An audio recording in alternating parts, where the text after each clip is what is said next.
Para hadirin yang kami hormati, selanjutnya kita akan mendengarkan sambutan dari Saudara Nicholas Chang, Certified Accurate Professional selaku Presiden Student Union Accounting. Kepada Saudara Nicholas, kami persilahkan. Oke, baik.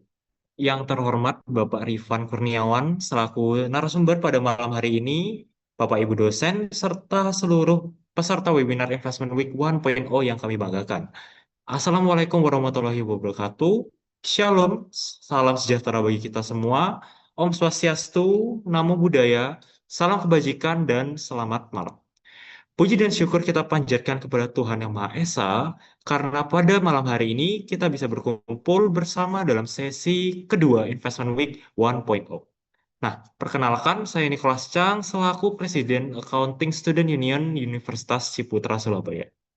Pada sesi kedua ini, kita akan lebih mengulas dalam tentang tema besar kita, yaitu Is Fundamental Analysis Still Relevant in the AI Era? From Data Evidence to Decisions Quality. Bersama narasumber istimewa yang memiliki pengalaman dan wawasan mendalam di dunia keuangan, kita akan mengeksplorasi lebih tentang bagaimana sih analisis fundamental tetap berperan di tengah derasnya arus data dan perkembangan kecerdasan buatan. Dan pembahasan ini juga akan mencangkup dinamika siklus pasar saham hingga perilaku investor dari perspektif yang berbeda. Kami percaya di sesi ini akan menghadirkan insight yang tajam dan praktis serta relevan untuk pengambilan keputusan investasi di era modern ini. Kami mengucapkan terima kasih yang sebesar-besarnya kepada Bapak Rifan Kurniawan beserta tim yang telah bersedia meluangkan waktu untuk berbagi pengetahuan dan pengalamannya bersama kita malam hari ini. Selamat datang dan selamat menikmati sesi webinar Investment Week 1.0. Terima kasih. Kami mengucapkan terima kasih kepada Saudara Nicholas Chang atas sambutan yang telah disampaikan. Selanjutnya, kita akan memasuki sesi foto bersama. Kepada seluruh hadirin, dipersilakan untuk menyalakan kamera. Untuk sesi foto kali ini akan dilakukan dengan dua pose, yaitu yang pertama yaitu salam entrepreneur seperti ini. Baik, untuk slide pertama dalam hitungan 1, 2, 3. Untuk slide yang kedua, Dalam hitungan 1, 2, 3. selanjutnya adalah gaya Investment Week, yaitu seperti ini. Slide pertama dalam hitungan 1, 2, 3. Untuk slide yang kedua, Dalam hitungan 1, 2, 3. Untuk hasil dokumentasi dapat hadirin akses melalui Instagram @investmentweek, investment.week. Kami juga kembali mengucapkan terima kasih kepada sponsor utama kami, yaitu Piramida dan Globe Rent a Car, atas dukungannya dalam acara Investment Week 2026. para hadirin sekalian, sekarang kita akan memasuki acara inti, yaitu sesi webinar Investment Week Day 2. Topik pada hari ini adalah Is Fundamental Analysis Still Relevant in the AI Era? From Data Abundance to Decision Quality. Narasumber kita hari ini adalah Bapak Rifan Kurniawan, Indonesia Value Investor, penasihat investasi berlisensi OJK, dan direktur dari PT Indovesta Utama Mandiri. Bapak Rifan Kurniawan adalah Indonesia Value Investor yang memulai perjalanan investasi saham sejak tahun 2008. Sebelum menjadi full-time investor dan praktisi pasar modal sejak tahun 2016, beliau memiliki karir profesional lebih dari 10 tahun di perusahaan nasional dan multinasional ternama. Beliau adalah lulusan Fakultas Ekonomi Universitas Indonesia jurusan Manajemen Pemasaran.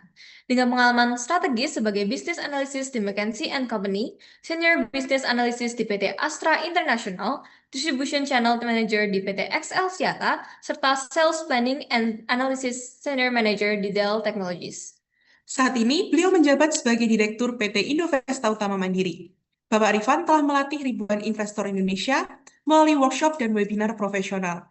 Beliau juga aktif sebagai pembicara di event investasi, narasumber di IDX Channel, dan CNBC Indonesia. Beliau juga adalah anggota dari Komite Indeks. Selain itu, beliau juga adalah seorang penulis buku multi-banger dan Fundamental versus Technical, Which Side Are You In? Beliau berbagi analisis mendalam melalui rifankuniawan.com, YouTube, dan Telegram Value Investing Indonesia. Kepada Bapak Rifan Kurniawan, kami persilakan untuk memulai sesi webinar. Oke, terima kasih Eleonora dan Ricia. Selamat malam teman-teman semua dimanapun berada. Semoga semuanya selalu dalam keadaan sehat ya. Dan senang sekali saya Rifan Kurniawan, Bapak dari dosen Universitas Ciputra. Pertama-tama thank you apa namanya kesempatan yang diberikan kepada saya untuk berbagi sharing ilmu ya kepada rekan-rekan mahasiswa dan mahasiswi dari Universitas Ciputra seperti itu. Kebetulan ini saya juga lagi ada di kota Surabaya, cuman ini kita baru bertemu secara online ya. Mudah-mudahan nanti bisa bertemu secara langsung secara offline ya, teman-teman. Oke, jadi materi yang akan saya bawakan pada malam hari ini itu adalah is fundamental analysis still relevant in the AI era. Nah, jadi sambil nanti saya siapin juga untuk share screen-nya. Jadi nanti kalau misalkan teman-teman ada pertanyaan atau ada yang ingin didiskusikan, nanti feel free ya kalau misalkan teman-teman ingin bertanya lebih lanjut seperti itu. Sebentar, saya siapkan dulu. eh Coba sebentar. Farhan. Sebentar ya. Ini saya lagi.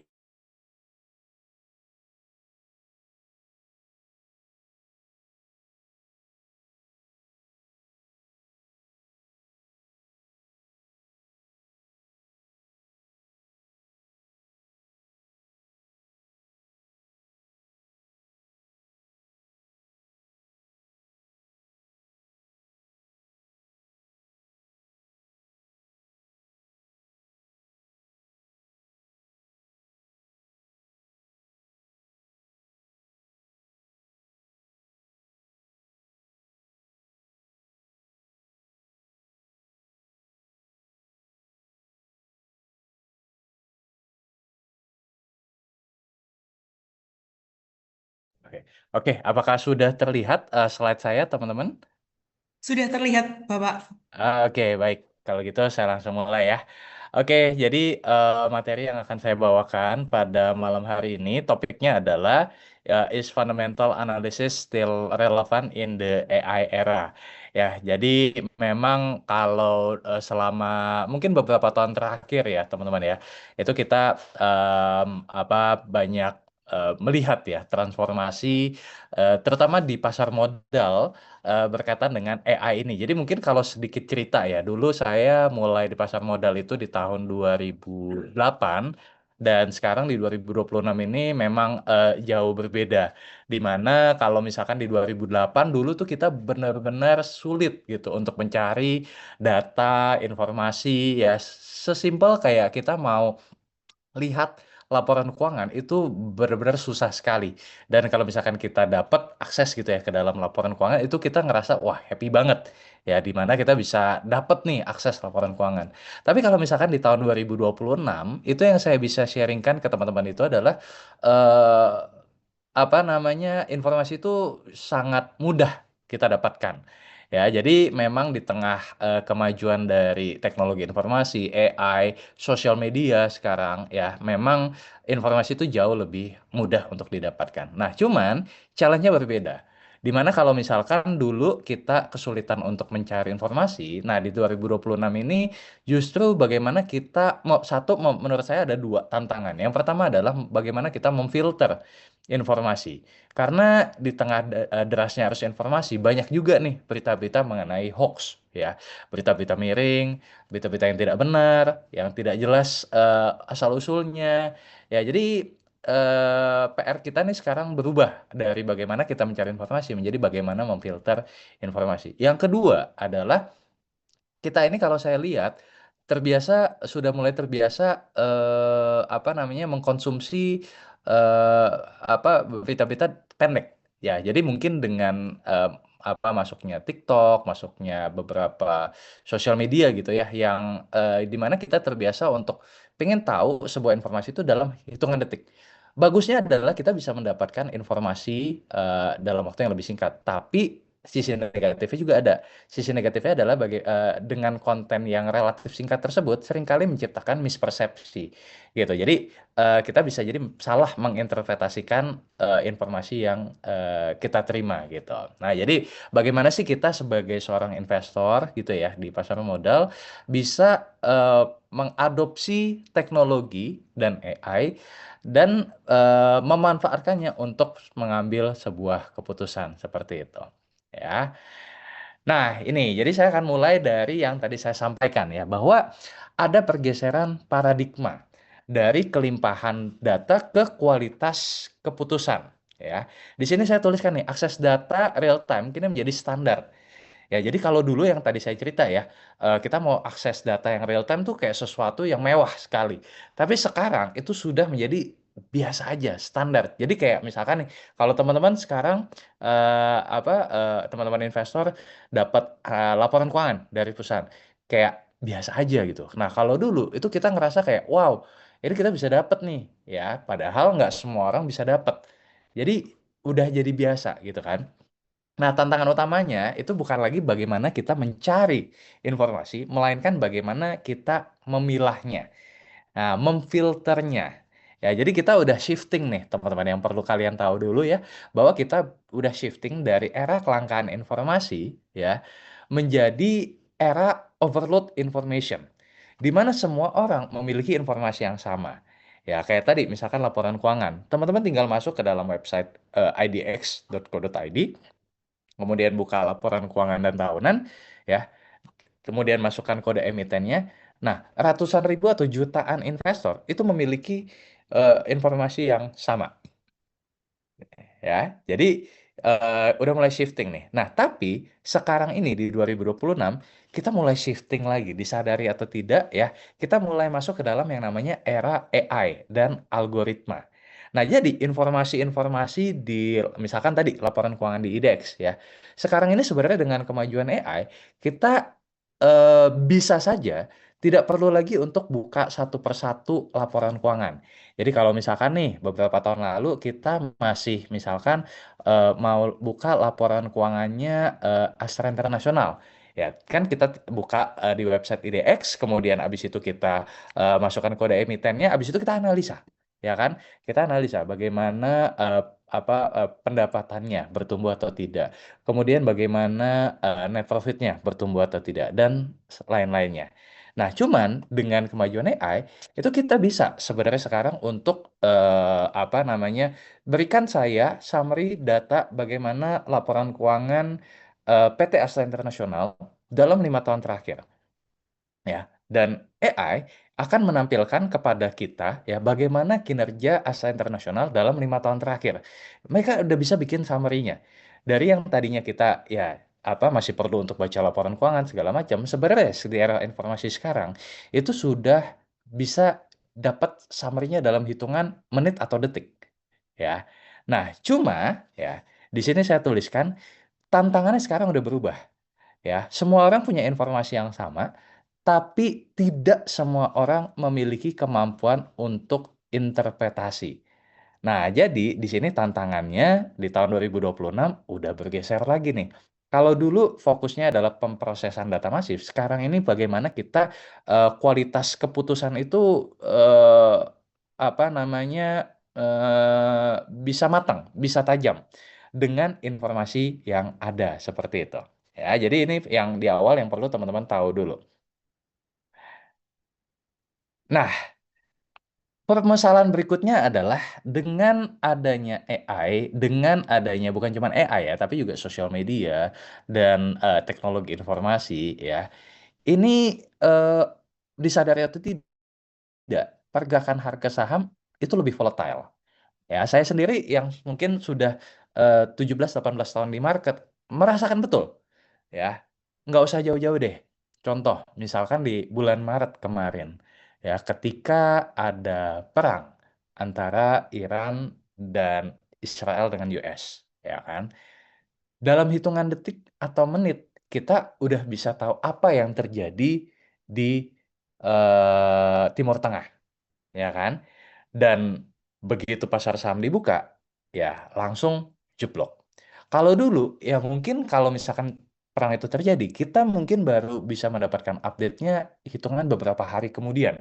Atau bisa juga misalkan 1 minggu kemudian. Tapi kalau sekarang tidak. Ya, kita bisa mendapatkan informasi itu dalam hitungan detik, menit, atau jam. Nah, akibatnya apa, teman-teman? Akibatnya adalah kalau dalam jangka pendek, ya, pergerakan harga saham itu banyak digerakkan oleh pola dan transaksi. Jadi pergerakan harga saham ini dipicu oleh sentimen, ya, bukan nilai fundamental perusahaan itu sendiri. Ya, kalau ada perang, ya, kemudian harga saham turun. Misalkan MSCI, ya, mengeluarkan surat cinta kepada Indonesia bulan Januari kemarin, harga saham turun. Terus nanti misalkan ada berita bagus lagi nih, ya, secara makro ataupun secara politik, harga saham naik lagi. Jadi kita ini apa namanya, pasar saham kita dalam jangka pendek itu lebih volatile sekarang ini, ya, dengan kemajuan AI seperti itu. Nah, di sini saya tuliskan, ya, dampak berikutnya apa? Volatilitas tinggi. Ya, AI ini memperbesar noise di pasar saham dalam jangka pendek. Nah, jadi kalau misalkan teman-teman mahasiswa dan mahasiswi di sini, ya, memang pendekatannya adalah jangka pendek. Mungkin ini yang akan kalian hadapi. Tapi kalau saya adalah investor jangka panjang. Ya, cara berpikirnya mungkin beda, teman-teman. Di sini saya tuliskan, meskipun dalam jangka pendek, ya, pergerakan harga saham bisa volatile, ya, dan dipenuhi oleh kebisingan, namun pasar saham dalam jangka panjang, ya, tetap mencerminkan nilai sebenarnya. Dan yang kedua adalah nilai bisa mengalahkan fundamental di jangka pendek, namun fundamental selalu menang di jangka panjang. Nah, ini sebenarnya senada dengan apa yang disampaikan oleh Warren Buffett gitu ya. Price is what you pay, value is what you get. Ya, dan Benjamin Graham juga pernah mengatakan bahwa stock market dalam jangka pendek itu seperti vote machine. Ya, jadi kalau misalkan dalam jangka pendek yang menjual lebih banyak daripada yang membeli, ya maka harga akan turun. Voting machine, ya. Tapi dalam jangka panjang, stock market itu adalah seperti weighing machine, mesin timbang.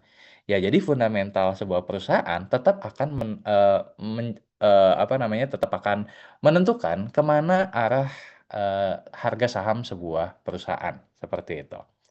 Nah, karena kita fokusnya pada sore hari ini adalah lebih ke analisa fundamental, ya di sini saya ingin ajak ke teman-teman ya bagaimana perbandingan mengenai analisa fundamental itu sendiri di masa lalu versus di masa kini di era AI.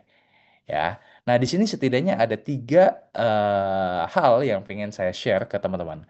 Yang pertama adalah tadi sumber informasi. Kalau di masa lalu, ya, sumber informasi itu asimetris dan sulit didapat. Jadi dulu banyak paradigma yang mengatakan bahwa kalau kamu investor retail, kamu itu akan sulit sekali untuk mendapatkan laporan, ya, atau mendapatkan informasi. Yang mendapatkan informasi siapa? Investor institusi, atau kita suka sebut dengan istilah smart money, ya. Jadi investor institusi itu gampang cari informasi, sementara investor retail itu susah, jangan harap. Itu masa lalu. Ya, tapi apa namanya dengan kemajuan AI, dengan kemajuan teknologi informasi, dengan kemajuan sosial media gitu ya. Sekarang itu semuanya bisa mendapatkan akses. Ya. Yang kedua adalah sumber keunggulan. Ya, kalau di era masa lalu ini adalah information advantage. Jadi kalau dapat informasi itu kita mendapatkan advantage. Sekarang karena semua informasi itu sudah tersedia, ya, tantangannya adalah menjadi apakah kita mampu menginterpretasikan. Ya, jadi ketika kita dapat informasi, belum tentu loh kita bisa perform di market. Ya, tapi bagaimana menginterpretasikan informasi tersebut itu yang menjadi skill yang harus kita miliki di era AI saat ini. Ya, logika sederhana atau case tadi sederhana. Ya, contoh, misalkan kalau ada sebuah perusahaan yang dia membukukan laporan keuangan, ya, katakanlah gini, labanya turun dari 1 triliun menjadi 800 miliar. Ya. Mungkin kalau kita hanya berdasarkan informasi, ya, oh, saham ini mungkin kita jual. Karena saham ini ya menurut penilaian atau menurut informasi di laporan keuangan labanya turun dari 1 triliun ke 800 miliar turun 20%. Ya udah kalau gitu ngapain saya pegang? Saya jual aja. Nah, itu information ya. Tapi kalau misalkan zaman sekarang kita nggak bisa lihat hanya sebatas labanya naik atau turun. Nah, interpretasi ya. Maksudnya gimana, Pak Rifan? Contoh misalkan gini, oke, perusahaan ini labanya turun dari 1 triliun ke 800 miliar. Kita cari tahu why-nya. Apa yang membuat perusahaan ini labanya turun? Ya, kita bikin hipotesa. Saya suka bikin hipotesa, teman-teman. Ya, oke, perusahaan ini labanya turun 20%. Kenapa ya? Oh, ternyata perusahaan ini labanya turun karena bahan bakunya naik di tahun lalu. Nah, berarti kita harus berpikir selangkah lebih maju. Oke, bahan bakunya apa? Ya. Oke, contohnya misalkan, let's say misalkan kita bicara misalkan emiten poultry, ya. Oh, bahan bakunya jagung. Oke, kalau gitu kita cari nih, bahan baku jagung di 2026 itu naik atau turun? Ya, ini misalkan nih, oh ternyata bahan baku jagung tahun ini mengalami penurunan. Berarti kan kita bisa menginterpretasikan penurunan laba di tahun lalu itu sebagai sebuah opportunity. Ya, karena apa namanya tahun lalu labanya turun karena bahan baku naik, tapi kalau di tahun 2026 ini misalkan ya bahan bakunya turun, kita bisa menginterpretasikan bahwa ya laba perusahaan di 2026 akan naik. Seperti itu. Ya, jadi kita itu harus udah one step ahead lagi dibandingkan hanya kita membaca laporan keuangan hanya sebatas angka. Seperti itu. Ya. Yang berikutnya, peran analisa fundamental. Jadi kalau dulu ya menemukan data tersembunyi itu maksudnya adalah ada data-data di dalam laporan keuangan ya. Tapi kalau sekarang itu beda. Ya, peran analisa fundamental itu adalah making sense of data. Making a sense of data adalah kita memahami bisnis di balik angka. Kayak tadi saya sampaikan, kalau cost-nya naik, ya, kenapa cost-nya naik? Ya, apakah cost-nya naik ini karena bahan baku atau bisa jadi karena operation expense-nya atau apa? Nah, jadi kita berusaha untuk memahami bisnis di balik angka. Ya, jadi kita nggak bisa lagi hanya lihat oh laba bersih naik, laba bersih turun, tapi apa yang menggerakkan? Nah, itu teman-teman. Jadi yang pengen saya sampaikan dalam saat ini adalah analisa fundamental itu tidak mati melainkan berevolusi. Kalau dulu kita hanya sebatas data driven, ya, numbers driven, ya, sekarang itu bukan lagi esensinya bukan lagi mencari data. Karena ada data, angka itu semua dari kita itu bisa lihat, ya. Akan tetapi bagaimana kita menerjemahkan makna di balik angka tersebut. Nah, itulah yang menjadi peran dari analisa fundamental. Nah, sedikit cerita, mumpung relate juga. Hari ini sebenarnya saya baru saja di kota Surabaya, itu bukan jalan-jalan, teman-teman. Tapi hari ini saya melakukan company visit, ya, ke dua emiten. Kebetulan tadi saya bertemu dengan Pak Hermanto Tanoko. Jadi tadi kami baru saja melakukan company visit ke Cleo dan juga Avian. Ini bukan stock recommendation ya, teman-teman ya. Jadi ini saya cerita. Di situ kita lihat ya, oh Cleo labanya turun tahun lalu ya. Nah kalau kita hanya melihat oh labanya turun, mungkin ya perusahaan apa udah nggak bagus ya gitu kan. Dan harga sahamnya memang belakangan ini turun ya kan. Nah cuma kita tadi mencoba untuk menggali ya kan. Tahun lalu kenapa turun? Itu dulu pertanyaannya. Oh, tahun lalu turun karena ada faktor kompetisi yang pertama, ya. Kompetisi dengan apa namanya Aku Viva lah, kompetisi dengan brand-brand lain lah, segala macam itu satu. Kemudian yang kedua, ya, yang tadi kita making sense of data adalah kenapa tahun lalu turun? Oh, ternyata Cleo baru membuka 3 pabrik, apa buat pabrik bayarnya nggak pakai daun dong, bayarnya pakai duit, ya kan? Nah, ada cost yang muncul ketika Cleo ingin membuka data. Nah, itu kita berusaha untuk memahami, ya kan? Oh, tahun lalu turun karena ada cost yang dikeluarkan untuk bangun pabrik, ya kan? Kemudian, apa namanya, bahan baku, ya. Bahan baku juga naik, ya. Dan ya tahun ini kan ada perang ya. Tadi kita cuma mencoba untuk memahami bagaimana pengaruh dengan kenaikan harga minyak terhadap kos produksinya Cleo, ya. Nah, dari situ kita mendapatkan sebuah informasi yang eh, kita bisa olah. Ya, kita bisa olah, oke, apa namanya, bahan bakunya naik, apa yang dilakukan oleh manajemen perusahaan? Itu kita tanyakan, ya kan? Oh, perusahaan akan melakukan ini untuk menjaga cost. Nah, itu yang disebut sebagai analisa fundamental nowadays. Jadi bukan lagi hanya sebatas oh laba naik atau laba turun yang tadi saya sebutkan, tapi bagaimana kita one step ahead, ya. Bagaimana kita menerjemahkan angka di dalam laporan keuangan menjadi bisnis prosesnya. Ya, nangkap ya teman-teman ya. Nah, pertanyaan berikutnya lagi misalkan tadi kita tanya ya, dengan pabrik baru ini kapasitasnya berapa, Pak? Ya kan? Ya. Terus apa namanya? Utilisasi rate-nya berapa dan segala macam. Jadi intinya kita bukan lagi hanya berpatokan pada angka dalam laporan keuangan, tapi kita berusaha untuk memahami bisnis dari perusahaan itu sendiri. Gitu, teman-teman ya. Jadi balik lagi analisa fundamental itu tidak mati, ya, melainkan berevolusi. Ya, esensinya bukan lagi mencari angka, melainkan menerjemahkan makna di balik angka tersebut.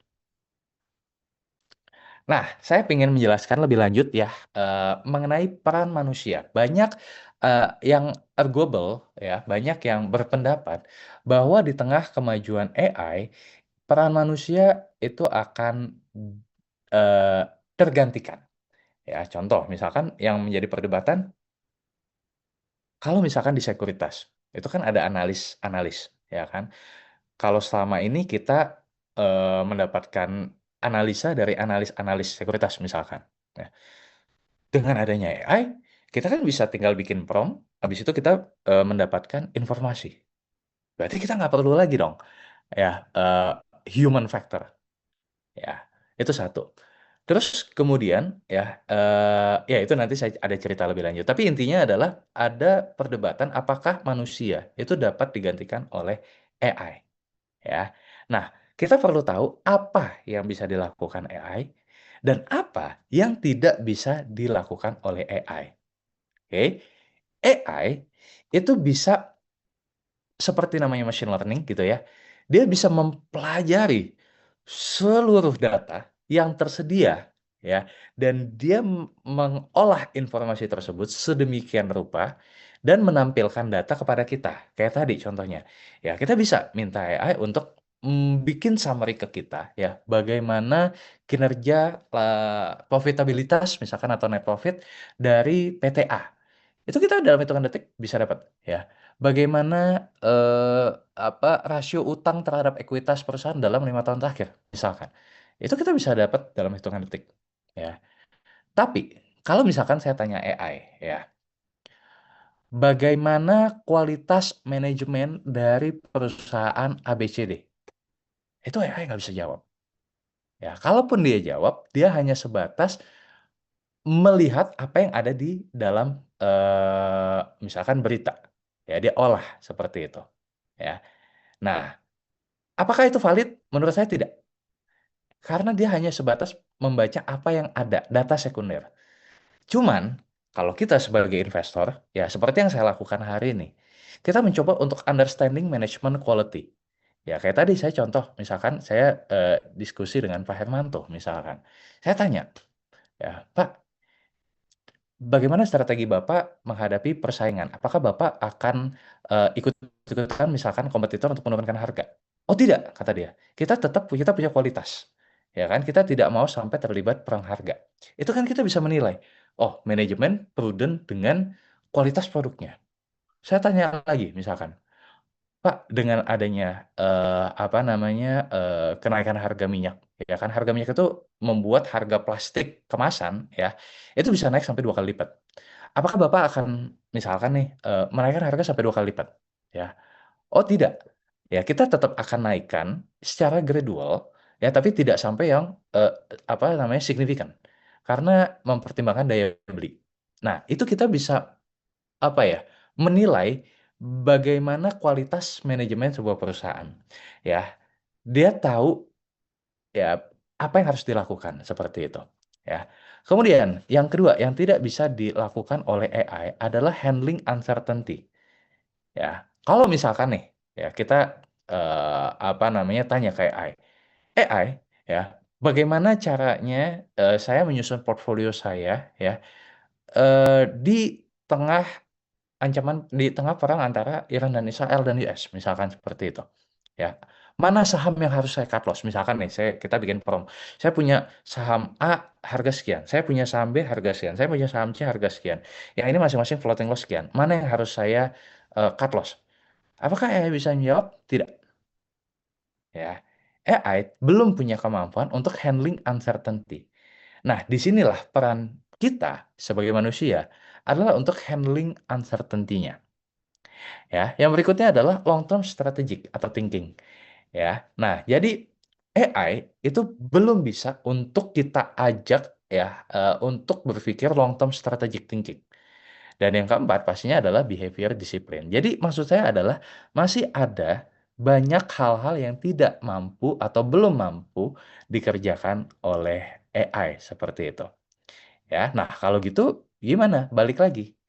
AI mungkin dalam jangka pendek itu bisa membantu kita, ya, di mana dalam hitungan time frame yang pendek mulai dari milidetik, ya, mungkin AI bisa membaca sekarang ini udah canggih. Misalkan AI bisa membaca mana saham yang transaksinya itu tinggi, frekuensi transaksinya tinggi, ya. Tapi kalau misalkan teman-teman lihat yang slide saya sebelumnya, volatilitas itu sangat tinggi. Ya, beberapa hari lalu kita dengar berita bahwa perang Iran dan US belum mencapai kesepakatan. Ya, banyak orang berspekulasi ya bahwa ini besok pasti IHSG dibuka merah lagi nih, udah pasti nih, ya kan? Tapi selama beberapa hari saya di Surabaya, ya hari Senin dan hari ini hari Selasa, teman-teman bisa lihat apa yang terjadi. Hijau, nangkep ya teman-teman ya. Jadi apa namanya, kalau misalkan kita benar-benar hanya mengikuti volatilitas gitu ya, kita itu akan cenderung rugi dalam jangka pendek. Kenapa? Karena psikologi atau mentalitas banyak trader itu adalah kalau harga saham turun dia takut, ya. Begitu harga saham turun dia takut. Tapi begitu harga saham naik tinggi, dia malah pede, ya. Nah, sementara kita, kalau kita bicara mengenai fundamental, itu kita bukan bicara sekarang nih. Ya, kita bicara jangka panjang. Yang tadi saya sampaikan. Kalau misalkan ada saham turun, tapi kita lihat value perusahaan ini tidak berubah. Ya, penurunan harga sahamnya itu disebabkan oleh faktor-faktor yang sifatnya adalah sementara. Nah, artinya apa? Kita nggak peduli dengan bukan nggak peduli ya. Maksudnya kita tidak melihat penurunan harga saham itu sama dengan perusahaan itu jelek. Tidak. Ya. Tapi kita melihat ketika harga saham tersebut turun, tapi nilai fundamental itu tidak berubah, maka itu adalah sebuah kesempatan. Ya, fokus pada penciptaan nilai fundamental. Itu yang mau saya sampaikan. Jadi kita bukan melihat, wah harga saham naik turun, naik turun, naik turun. Enggak. Yang kita lihat adalah perusahaan ini ya akan tumbuh nggak di masa yang akan datang. Ya, dari situ kita bisa berpikir, ya kalau misalkan harga sahamnya turun, sementara value perusahaan bertambah, berarti ini kan sebuah apa namanya kesempatan buat kita. Gitu. Jadi fokus pada penciptaan nilai fundamental. Dan kemudian yang kedua adalah menghindari noise sentimen harian. Ya, jadi kita apa namanya kalau saya pribadi ya saya tidak melihat harian. Ya, mau misalkan harga saham saya hari ini turun, ya udah, kenapa? Ya kan? Karena kita nggak bisa hanya ngomong saham itu langsung cuan gitu kita ketika kita beli, enggak, it takes time, it takes proses, ya. Ada istilah eh, tabur tuai, teman-teman mungkin paham ya. Nah, ada waktunya kita menabur, ada waktunya kita menuai. Ya, kalau misalkan harga saham lagi turun, ya perusahaan mungkin not in the best condition sekarang. Itu adalah waktu kita untuk menabur. Artinya kita eh, membeli sahamnya sepanjang value perusahaan tidak berubah atau bahkan terus membaik. Nah, tuainya kapan? Tuainya adalah ketika harga sahamnya sudah naik, ya mencapai nilai intrinsiknya. Itu adalah waktunya kita menuai. Nah, balik lagi, banyak orang atau trader yang terjebak di zona ini. Ya, mereka hanya melihat mana yang frekuensinya tinggi. Ya, itu saya ikut. Makanya teman-teman pernah familiar gak dengan istilah saham yang ramai diperbincangkan? Nah, ini pelajaran buat teman-teman. Ya, dalam pengalaman saya, ketika sebuah saham sudah sangat ramai dibicarakan, ya mau itu di sosial media, mau itu di grup-grup Telegram atau apapun itu, ya, ingat, kemungkinan besar kamu sudah terlambat untuk masuk. Kenapa? Karena saham itu sudah ramai dibicarakan. Nah, kalau gitu, peluang itu ada di mana? Peluang itu ada di saham yang belum terlalu ramai dibicarakan. Ya, saya ibaratkan sebagai sebuah, kalau kita lagi datang ke sebuah pesta pernikahan, katakanlah nih, atau jangan pernikahan deh ya, masih terlalu panjang, terlalu awal. Katakanlah pesta ulang tahun. Katakanlah misalkan teman-teman di sini ada yang mengadakan pesta ulang tahun, ya. Terus teman-teman lihat, oh di situ ya ada stall makanan yang enak banget. Ya katakanlah misalkan kambing guling gitu ya. Kalau teman-teman adalah seorang fundamentalis, ya teman-teman tuh udah ngincar tuh. Itu di situ ada stall kambing guling nih kesukaan saya. Saya akan ngantri lebih awal atau setidaknya saya duduk di dekat-dekat situ supaya ketika misalkan stallnya dibuka, saya bisa dapat duluan. Itu investor. Jadi dia melihat opportunity yang belum dilihat banyak orang. Kalau orang lain mungkin fokusnya masih ya ke hal-hal lain. Kita udah fokus. Fokusnya kita apa? Saya mau makan kambing guling di stall itu. Itu enak banget tuh saya tahu. Ya. Nah, itu investor. Ketika kambing gulingnya belum ramai, saya udah mau ngantri duluan. Ya. Nah, begitu antriannya dibuka, kita bisa langsung ambil. Ya, banyakan misalkan gitu. Nah, yang kedua adalah trader biasanya. Trader itu saya ibaratkan sebagai orang yang, oke, dia lihat kambing guling, itu ada antrian apa ya? Wih, kok rame ya? Wih, kayaknya enak tuh. Saya ikutan ngantri. Itu trader seperti itu. Dia mencari mana yang frekuensi transaksi tinggi, mana yang ramai ditradingkan. Apakah salah? Enggak, nggak ada yang salah. Cuma beda pendekatannya. Ya, yang ketiga, ya, itu mungkin trader yang newbie-newbie lah ya, yang harga benar-benar di puncak, ya, dia baru masuk. Sama halnya seperti pesta. Ya, ketika antriannya panjang, makin panjang, makin panjang, makin panjang, dia makin penasaran. Ih, ini kayak apa? Itu kah? Antriannya panjang, dia tetap ngantri. Ya, begitu udah gilirannya dia, kambing gulingnya habis. Ya, tinggal sisa dikit-dikit doang. Sama di pasar saham juga sama. Banyak trader yang apa namanya telat masuk ibaratnya. Jadi begitu sahamnya itu ramai dibicarakan dalam 1 bulan atau dalam 1 minggu saham ini sudah naik 100%. Wah, kita siapa yang nggak tergiur, ya kan? Kita masuk di harga udah naik 100%. Nggak lama kemudian harga sahamnya dibanting turun. Ya, teman-teman, saya nggak perlu sebut kode sahamnya apa, tapi ya teman-teman bisa lihat lah saham-saham apa yang selama apa tahun 2025 lalu naiknya ya tapi di bulan eh, Januari, Februari, Maret itu turunnya juga dalam sekali gitu loh ya. Ya jadi tetap saya pengen ngajak teman-teman untuk kita fokus winning in the long game ya, abaikan noise, fokus pada kualitas dan menangkan permainan jangka panjang. Jadi AI, ya balik lagi ke AI, itu bukan pengganti. AI itu adalah alat untuk membantu kita, ya, untuk membangun keunggulan investasi lewat pemanfaatan AI. Jadi kita bisa memanfaatkan AI untuk membantu kita mencari informasi. AI bisa membantu kita untuk mempersingkat waktu, ya, mencari informasi, ya. Tapi AI tidak bisa menggantikan manusia untuk mengambil sebuah keputusan. Seperti itu. Ya, emosi manusia itu menciptakan siklus kerugian investasi berulang-ulang. Nah, ini kalau misalkan kita ya hanya mengandalkan AI dalam mengambil keputusan. AI itu tidak punya perasaan, teman-teman. Ya, tapi manusia itu punya perasaan. Ya, manusia itu punya fear and greed. Nah, masalahnya adalah kalau teman-teman hanya berdasarkan data, teman-teman hanya hanya melihat data dari AI, tapi teman-teman tidak punya skill untuk mengatur fear and greed kalian, itu kalian akan terjebak dalam siklus ini. Ya, contoh, misalkan kita udah dapat nih informasi dari AI, ya, oh perusahaan ini kinerjanya bagus, gitu kan. Tapi kemudian harga sahamnya turun. Kita takut.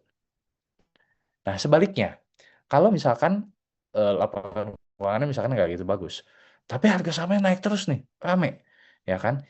Ibaratnya kayak bebek, banyak tuh yang ikut-ikutan. Oh, ini sahamnya naik, naik, naik, naik, naik. Padahal ini perusahaan bukan perusahaan bagus. Ya, tapi karena ya lagi rame aja saham tersebut naik. Itu namanya hard behavior, teman-teman. Ya, jadi hard behavior itu adalah ikut-ikutan tren pasar tanpa analisa mendalam. Ya, pokoknya yang mana yang ramai saya ikutan. Itu namanya hard behavior, kayak bebek tadi. Ya, jadi begitu ada sekumpulan bebek, banyak yang ikut-ikutan. Nah, itu hard behavior. Ya, kemudian banyak investor yang tadi nih, begitu hard behavior itu sudah terbentuk, ya, kemudian greedy dan late entry. Jadi masuk saat pasar harganya sudah di puncak. Itu banyak sekali kejadian.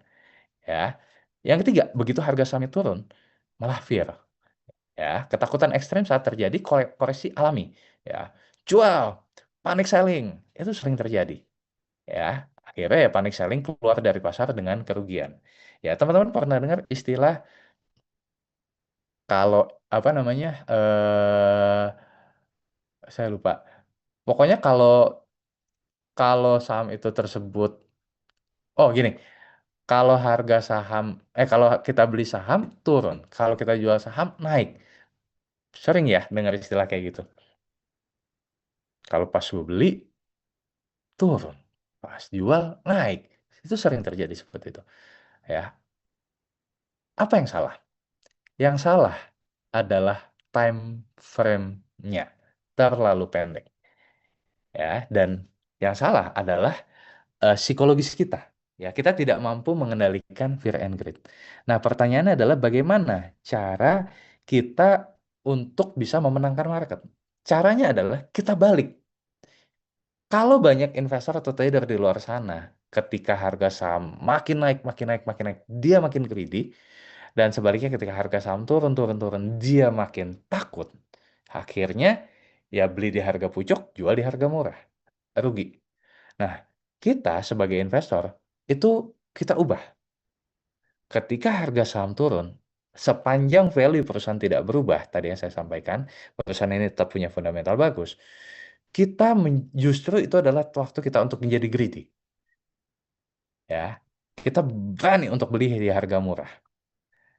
Tapi ketika harga saham sudah naik tinggi, ya, kita sebenarnya harus mulai takut. Waduh, ini kok naiknya cepat banget ya.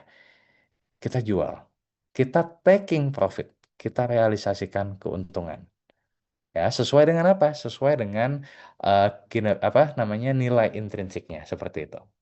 Ya, jadi kalian jangan lagi menjadi investor retail yang seperti ini. Jadi ketika harga saham naik, naik, naik, naik, kalian berebutan beli, ya kan? Begitu harga saham turun, malah kalian jual terus. Akhirnya cut loss berkali-kali. Ya, kalau saya, ya justru di saat orang lain takut, di saat semua orang bilang harga saham akan terus turun, oh di situ justru saya akan akumulasi. Ya, dan ketika harga saham naik, ya baru saya akan jual. Disitulah kita mendapatkan keuntungan seperti itu. Ya, nah AI itu menyaring kebisikan pasar secara objektif. Ini keunggulannya.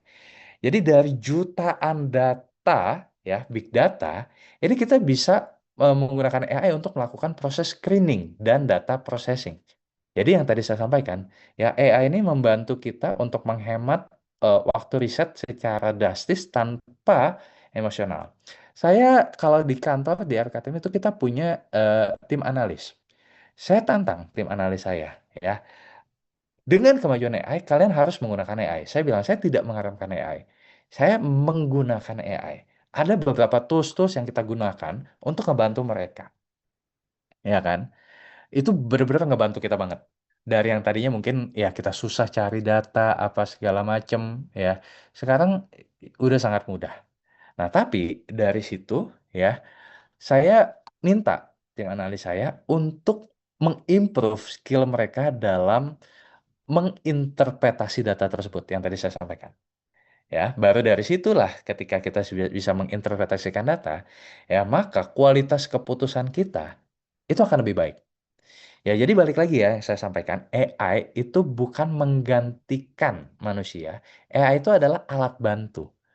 Alat bantu untuk apa? Untuk menyaring kebisikan pasar secara objektif. Jadi kita ya nggak perlu lagi tuh ngelihat apa namanya orang-orang, sorry, nggak perlu lagi ngelihat ya grup-grup Telegram yang mohon maaf nih tidak edukatif, yang istilah kerennya mungkin pom-pom gitu ya. Itu teman-teman bisa terhindar dari situ dengan menggunakan apa? AI. Ya karena AI itu nggak punya kemampuan untuk pom-pom, nggak punya. Dia hanya menampilkan apa data yang tersedia gitu loh. Ya, jadi teman-teman bisa gunakan AI untuk menyaring kebisikan pasar secara objektif. Kalau ikut grup-grup kan kadang ada yang dipom-pom lah, ada yang apa gitu ya. Nah, tapi kalau AI itu tidak memiliki kemampuan untuk itu.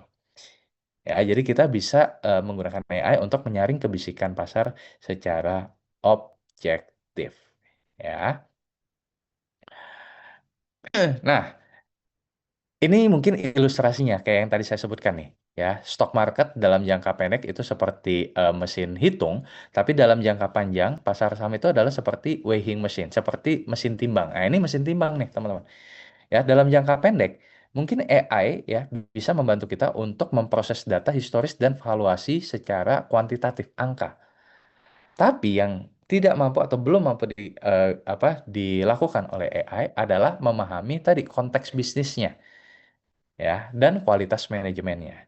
Nah, kalau kedua ini bisa kita dapatkan, ya, jadi kita menggunakan AI juga untuk memproses data historis, kita bisa dapat informasi secara lebih singkat, ya. Di sisi lain kita juga upgrade ya kemampuan kita untuk tadi menilai kemampuan manajemen lah, ya handling uncertainty lah, ya kita paham konteks bisnis dan kualitas manajemen, itu kita akan mendapatkan keunggulan yang tidak dimiliki oleh banyak investor atau trader di luar sana. Seperti itu.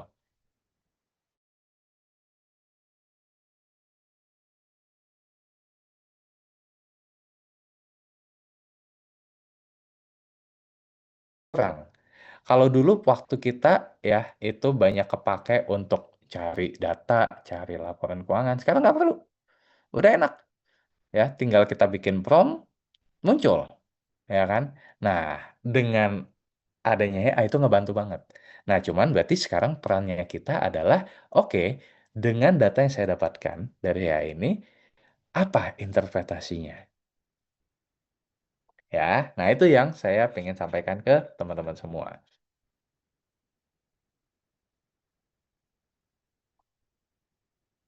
Ya, jadi keputusan final itu tidak bisa diserahkan sepenuhnya pada AI, melainkan keputusan final harus tetap di kita sebagai manusia. Ya. Nah, jadi dengan kemajuan AI ini ya kita itu shifting from databases to decision basis. Ya, human itu still matter. Kita manusia ada hal-hal yang tidak bisa digantikan oleh AI. Ya, di sini summary-nya. Jadi kalau AI itu data driven, fokus pada angka, fokus pada historis, tapi apa namanya? Ini sorry bukan AI ya, tapi maksudnya human ya. Human itu lebih ke business driven. Ya, jadi bagaimana kita melihat model bisnisnya. Ya, bagaimana kita melihat fundamental secara kualitatifnya. Nah, itu ya.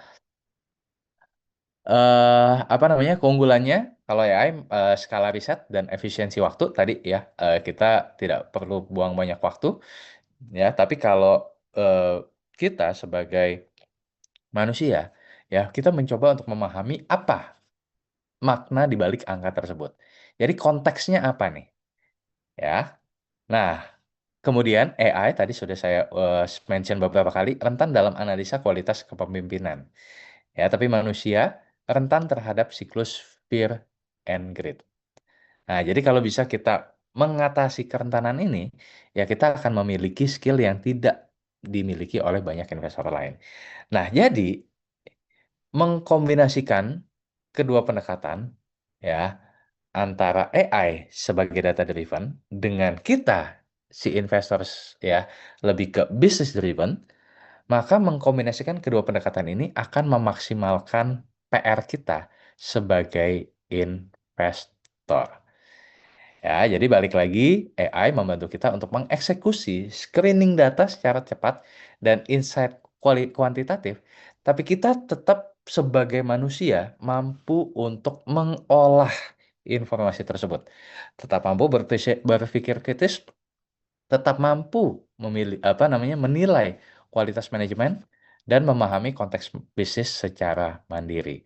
Nah, dengan mengkombinasikan AI dan eh, our brain gitu ya, kemampuan kita untuk menerjemahkan apa informasi yang disediakan oleh AI tadi, ya, kita akan mampu untuk mengambil keputusan investasi yang rasional, efisien, dan yang pastinya memiliki keunggulan kompetitif. Ya, jadi biarkan AI mengalahkan kebisingan data. Jadi teman-teman nggak perlu lagi tuh kena pom-pom sana sini. Ya, kita bisa menggunakan AI untuk supaya tidak noise gitu ya. Tapi tetap kita gunakan our judgment, our independent thinking untuk meraih hasil yang memuaskan seperti itu. Ya. Nah, apa bedanya kalau gitu antara investor yang eh, ini yang tadi saya sampaikan ya. Jadi kalau misalkan dulu kita susah sekali mencari data, sekarang ya itu sudah tersedia di mana-mana. Nah, misalkan nih teman-teman lihat data ini. Nah, kalau dulu nih udah apa ya, udah ini kayak kita dapat ini tuh udah kayak wow banget ya kan. Nah, sekarang semua orang bisa punya nih data-data ini. Ya, ini contoh aja ya, misalkan nih, eh, apa namanya, misalkan kita ada sebuah bisnis gitu ya. Oh, ini subscribernya, ini visitorsnya, ya. Kemudian, oh ini apa nih, top 3 categories by readers, ya. Average visit duration, misalkan ya. Ini sedikit di luar konteks eh, saham gitu ya. Lalu dengan data ini so what? Ya, kita cuma lihat apa ya dari data ini? Ya, sama halnya kalau kayak laporan keuangan. Ini saya gunakan apa namanya analogi ya teman-teman. Ya, sama kayak saham. Misalkan teman-teman lihat nih, oh ini chart apa namanya labanya naik. Oh ini chart apa gitu. Jadi ada informasi-informasi yang tersedia, tapi kita nggak punya interpretasi. Ya, nah, kalau misalkan si investor A, ya dia tidak mengerti interpretasi data, sementara investor B itu mengerti interpretasi data, ya, maka investor yang memiliki informasi plus mengerti interpretasi data, dia akan lebih cuan. Jadi di zaman sekarang itu kita tidak lagi kekurangan data seperti mungkin 10-15 tahun lalu. Ya, tapi sekarang ini yang saya lihat adalah kita kekurangan clarity. Clarity itu balik lagi adalah kemampuan untuk mengolah informasi, kemampuan untuk menginterpretasikan data yang ada. Nah, kita sebagai investor yang smart harus mengkombinasikan keduanya. Informasi kita dapat, data kita dapat, tapi kita juga mengupgrade skill kita ya untuk menginterpretasikan apa data yang tersedia. Itu baru namanya smart investor. Ya, jadi kita shifting dari information advantage ya, kalau dulu lebih cepat mendapatkan informasi itu lebih bisa cuan gitu ya. Sekarang informasi sudah didapatkan. Nah, sekarang kita juga shifting ke ke analytical. Jadi bukan hanya cepat dalam mendapatkan data, tapi tepat dalam memahami data. Nah, ini yang semakin langka di zaman AI ini. Karena ya banyak orang terjebak dengan adanya AI ini, ya udah dia menggantungkan seluruh keputusannya pada AI. Dia tidak menggunakan otaknya dia. Ya, akhirnya apa? Keputusannya sering salah. Nah, jadi challenge yang saya pengen ajak ke teman-teman semua adalah, oke, kita udah dapat informasinya, tapi bisa nggak kita menggunakan informasi ini dan bagaimana kita menginterpretasikannya? Nah, itu tantangan buat kita ya, terutama teman-teman yang di Gen Z. Ya, jadi jangan sampai karena kita terbiasa mengkonsumsi berita-berita dari video-video pendek, kemudian otak kita tuh jadi males. Ya, itu yang saya sebenarnya agak prihatin di zaman sekarang. Ya, kalau zaman saya gitu ya, itu buku.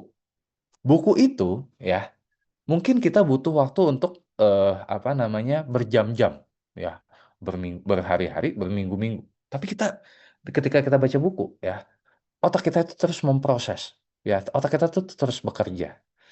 Ya, tapi kalau zaman sekarang, yang saya lihat nih, ya, prihatinnya adalah minat untuk membaca buku itu sepertinya sudah jauh berkurang. Kita sudah dimanjakan dengan video-video pendek durasi 15 detik, 30 detik, ya. Habis itu kita scroll lagi.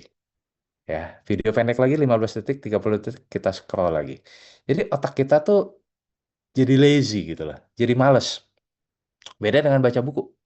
Baca buku itu butuh waktu nggak bisa cuma 15 detik, 30 detik. 15 detik, 30 detik, ya kita baru baca mungkin eh, apa namanya beberapa baris doang, ya kan? Ya, ada bagusnya kita bisa dapat informasi lebih cepat, tapi tadi balik lagi karena otak kita, mohon maaf nih, jadi jadi terbiasa males karena mengkonsumsi video-video pendek, kita tuh jadi tidak bisa berpikir kritis. Nah, ini yang saya pengen challenge ke teman-teman Universitas Ciputra gitu ya. Bahwa ya nggak apa-apa kalau misalkan kita dapat informasi dari video-video pendek, tapi abis itu kita mengkritisi. Ya, oke, dari video pendek yang disampaikan ini, ya, apa nih follow up analisisnya seperti itu. Ya, jadi ini eh, sedikit di luar eh, materi, tapi ini mungkin sedikit tips buat teman-teman. Kalau memang kalian adalah tipikal yang seneng mencari informasi dari sosial media, kalau saya lebih nyaranin kalian nonton podcast. Podcast ya dengan durasi 1 jam itu lebih, menurut saya ya, itu lebih baik ketimbang kita hanya menonton video 15 detik. Ya karena ya kayak saya sering diundang ke podcast-podcast. Ya. Di dalam podcast tersebut, saya bisa menceritakan journey atau saya bisa menceritakan thinking prosesnya.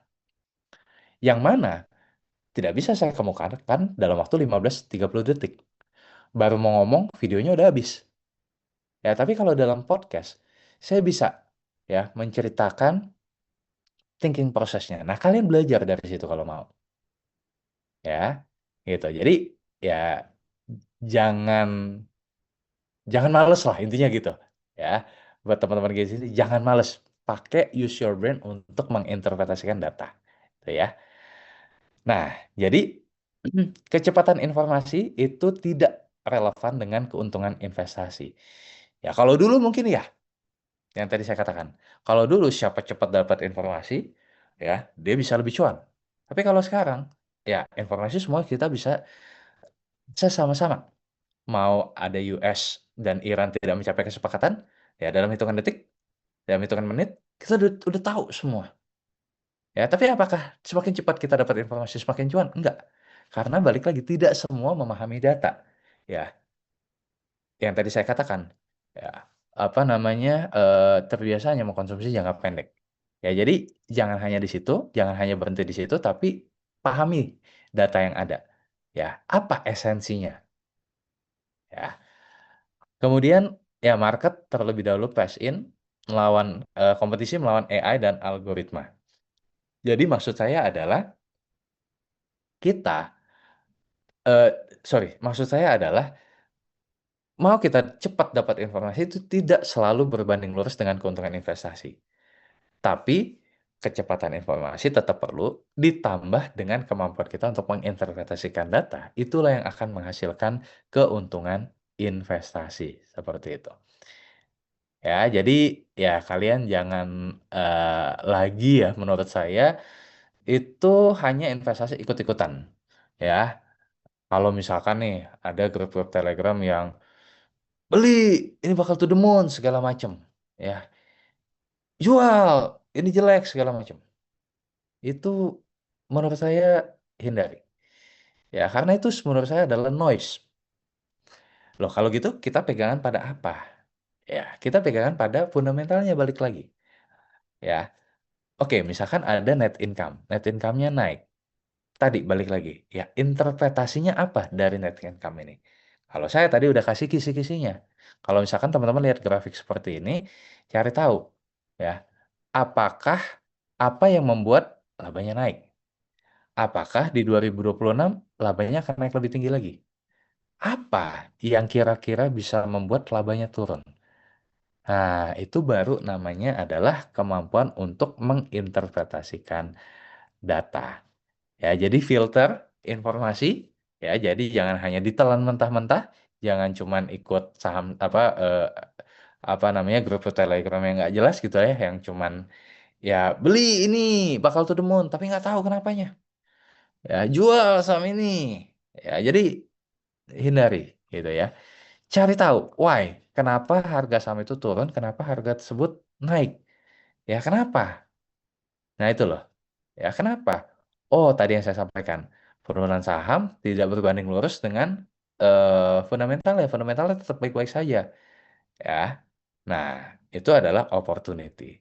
Tapi sebaliknya, kalau misalkan harga saham naik, naik, naik, naik, naik, tapi perusahaannya perusahaan rugi, ya, atau perusahaan untungnya juga tidak sebanding dengan kenaikan harga sahamnya, ya, bisa jadi itu adalah trap. Ya, jadi kondisi market dalam beberapa bulan terakhir ini memberikan gambaran kepada kita ya bahwa apa namanya ya market itu tidak selalu berbanding lurus, pergerakan harga saham tidak selalu berbanding lurus dengan fundamentalnya, tapi dalam jangka panjang dia akan bergerak sesuai dengan fundamentalnya. Seperti itu. Ya. Nah, analisa kondisi industri recheck lagi kepada tesis investasi. Nah, ini part terakhir dari saya ya, let's us redefining ya mengenai fundamental analysis. Tadi saya sudah sempat mention dikit, tapi di sini saya pengen lebih dalam lagi. Jadi back to basic ya. Apa sih sebenarnya fundamental itu? Ya, jadi kalau dulu kita bicara fundamental itu kita hanya sebatas bicara mengenai quantitative approach, ya, hanya sebatas angka, laporan keuangan, rasio keuangan, valuasi perusahaan, ya. Ini kita bicara mengenai historical. Tapi di zaman now itu kita bicara mengenai fundamental lebih didominasi oleh qualitative approach.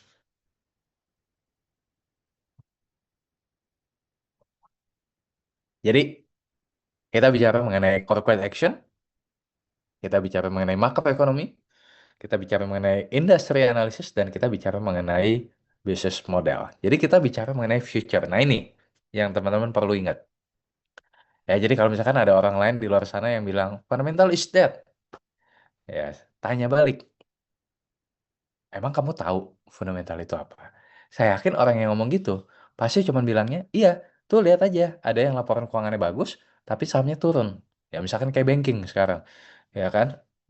Lihat aja tuh saham fundamental, ya banking, harga sahamnya turun. Tapi dia nggak tahu fundamental itu apa. Ya, ini kalau saya cerita mengenai banking ini bisa 1 jam lagi nih. Ya, waktunya nggak keburu.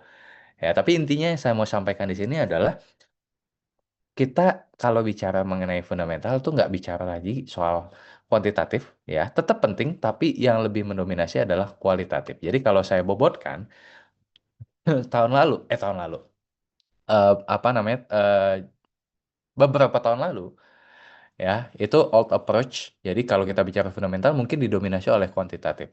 60-70%, sementara kualitatifnya 20-30. Tapi kalau sekarang, ya, yang apa namanya mempengaruhi itu adalah qualitative approach. Jadi pendekatan kita fundamental itu bukan hanya kuantitatif tapi juga kualitatif. Nah, kualitatif inilah kalau saya kaitkan lagi dengan AI belum mampu ke arah sana. Jadi quantitative approach ini kita bisa dibantu oleh AI, tapi kita tetap perlu menggunakan otak kita ya untuk kualitatif approach-nya seperti itu. Ya. Oke, ya ini ya beberapa contoh, misalkan, oh tuh lihat aja tuh laporan keuangan, misalkan nih contoh aja ya, misalkan Jarun Pokpan, tuh labanya naik tapi harga sahamnya turun. Nah ini hanya ngelihat data, hanya ngelihat laporan keuangan saja, ya tapi dia tidak bicara mengenai fundamental secara keseluruhan. Ya, kalau kita bicara mengenai fundamental secara keseluruhan, yang tadi saya sampaikan, kita nggak bisa cuma ngomong laporan keuangan, tapi kita juga ngomong soal kualitatifnya, seperti itu.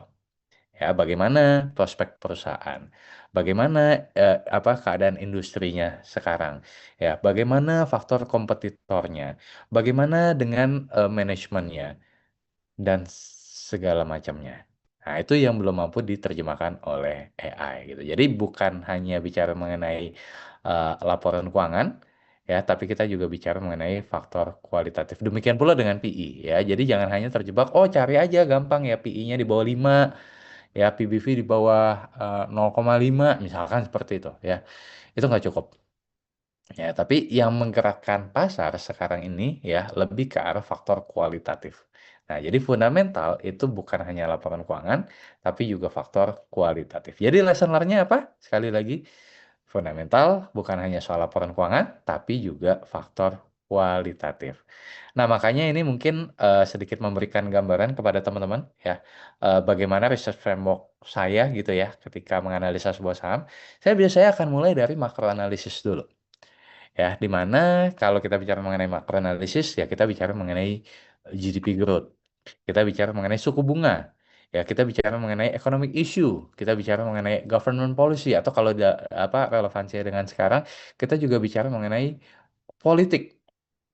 Ya, tensi geopolitik. Seperti apa. Nah, baru dari situ kita mengerucut ya ke domestiknya. Oh, oke. Global gini nih. Gimana dengan eh, Indonesia?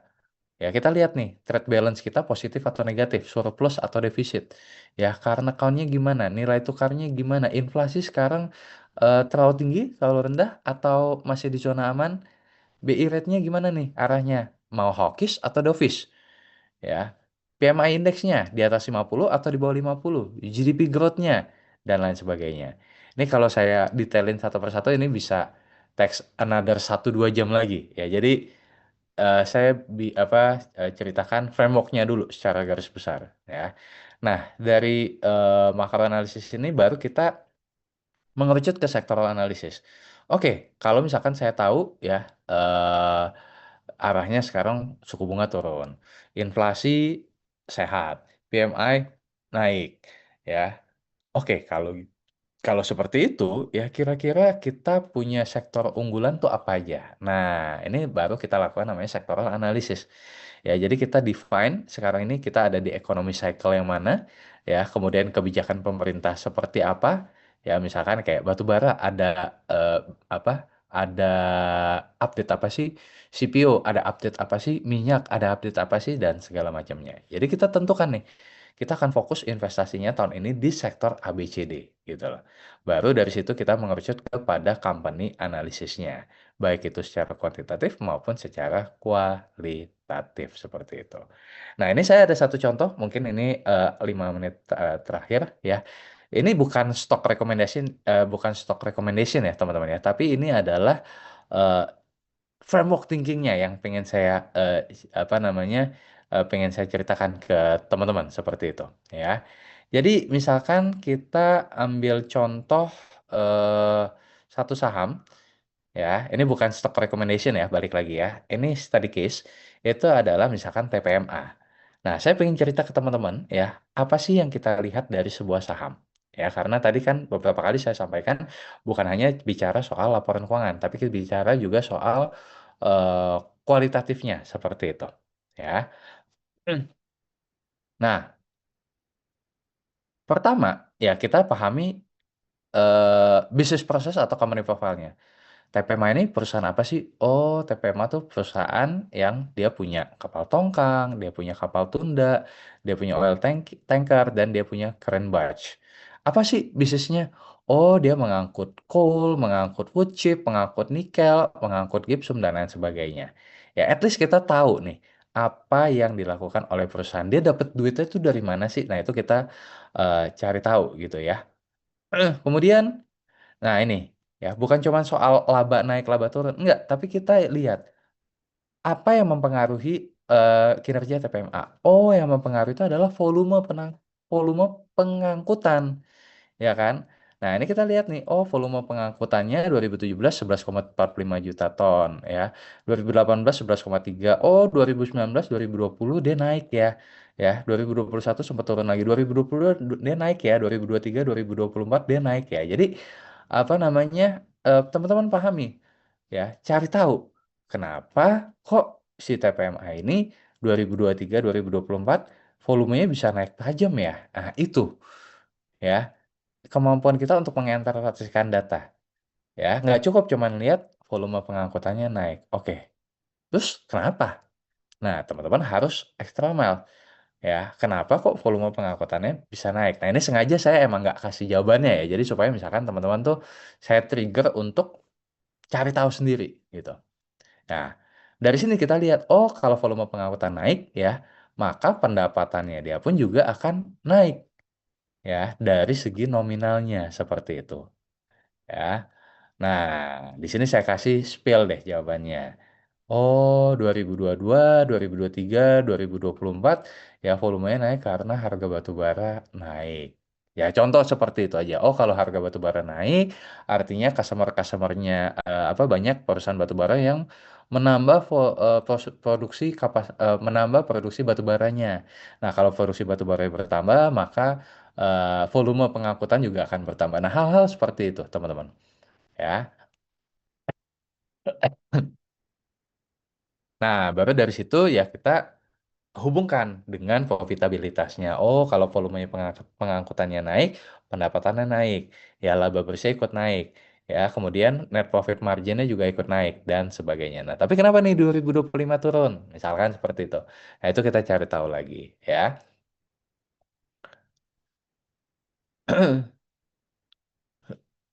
Nah, bagaimana dengan jumlah kapalnya, misalkan? Oh, jumlah kapalnya mengalami penambahan, ya. 2021 sampai 2024 dia terus ekspansi. Nah, 2025, 2026 dia juga terus ekspansi seperti itu. Sorry, lagi batuk.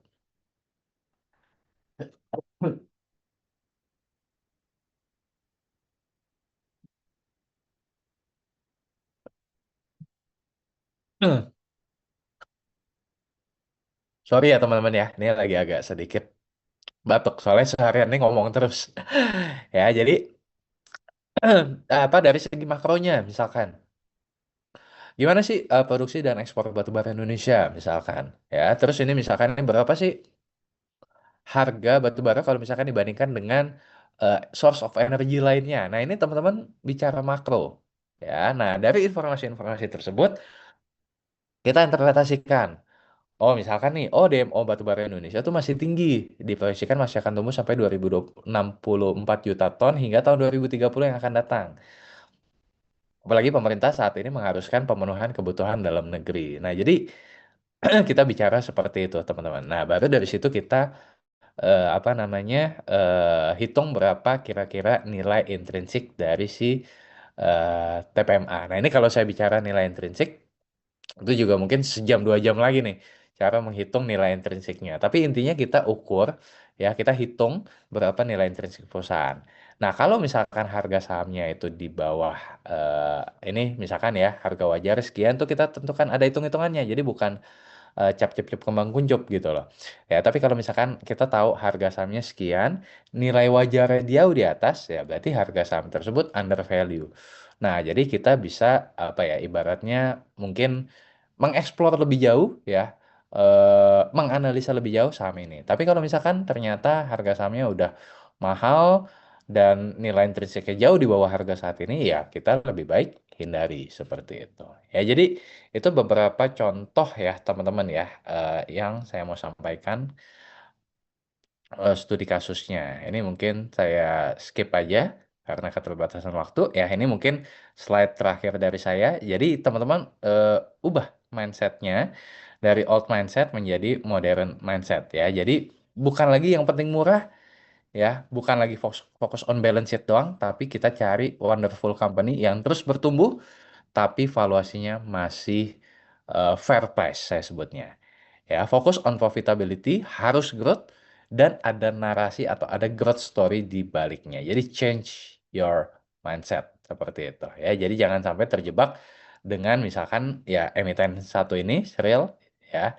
Misalkan ini contoh kasus ya, dimana kalau kita hanya fokus pada pendapatan tapi ternyata OCF-nya atau apa namanya nih arus kas operasinya ternyata negatif. Nah, ini berarti ada something wrong nih with the company. Nah, itu kita upgrade pemahamannya seperti itu. Jadi kita kalau ngelihat data ini kita nggak pusing lagi nih. Apa sih artinya pendapatan apa segala macam. Nah, kita menginterpretasikan data ini. Contohnya gimana? Oh, kok di 2020 dia bilang pendapatannya 18 triliun ya. Tapi kok dan labanya 2,4 triliun, tapi kok apa dia punya operating cash flow 836 miliar ya. Why? Nah, itu yang tadi saya tekankan berkali-kali yaitu bagaimana kita menginterpretasikan data gitu ya. Jadi jangan lagi teman-teman terjebak ke dalam apa namanya sebagai investor yang over diversification, analisa tanpa strategi dan tidak disiplin. Ya, jadi jangan seperti investor yang ini. Bagaimana apa yang harus kita lakukan? Satu, do your own research. Jadi jangan lagi terjebak hanya ikut-ikutan. Jangan lupa margin of safety, nilai intrinsik tadi ya kita belajar bagaimana menghitung nilai intrinsik sebuah saham itu sangat penting ya. Kalau misalkan kita bisa dapat margin of safety yang besar ya maka kemungkinan kita untuk mendapatkan profit juga jauh lebih besar ya, dan risk management dan disiplin seperti itu. Ya, itu aja mungkin dari saya. Ya, saya kembalikan dulu ke panitia. Thank you, teman-teman. Baik, terima kasih banyak pada Pak Rifan atas pemaparan materinya yang hari ini sangat insightful. Oke, sebelum kita lanjut ke sesi Q&A atau tanya jawab, kami akan kembali mengucapkan terima kasih kepada Piramida yang telah mendukung penuh terselenggaranya acara hari ini. Selanjutnya, para hadirin sekalian, kita akan memasuki sesi tanya jawab. Bagi para hadirin yang ingin mengajukan pertanyaan, dipersilahkan untuk raise hand terlebih dahulu. Jika ingin bertanya, para hadirin diharapkan untuk on cam dan menyebutkan nama lengkap sebelum bertanya. Kemudian, sebagai bentuk apresiasi atas partisipasi aktif, kami akan mengumumkan bahwa penanya terbaik pada sesi ini itu akan mendapatkan hadiah. Hadiah penyanyi terbaik akan diumumkan pada bagian penutup acara. Kepada para hadirin yang ingin bertanya, kami persilakan untuk raise hand.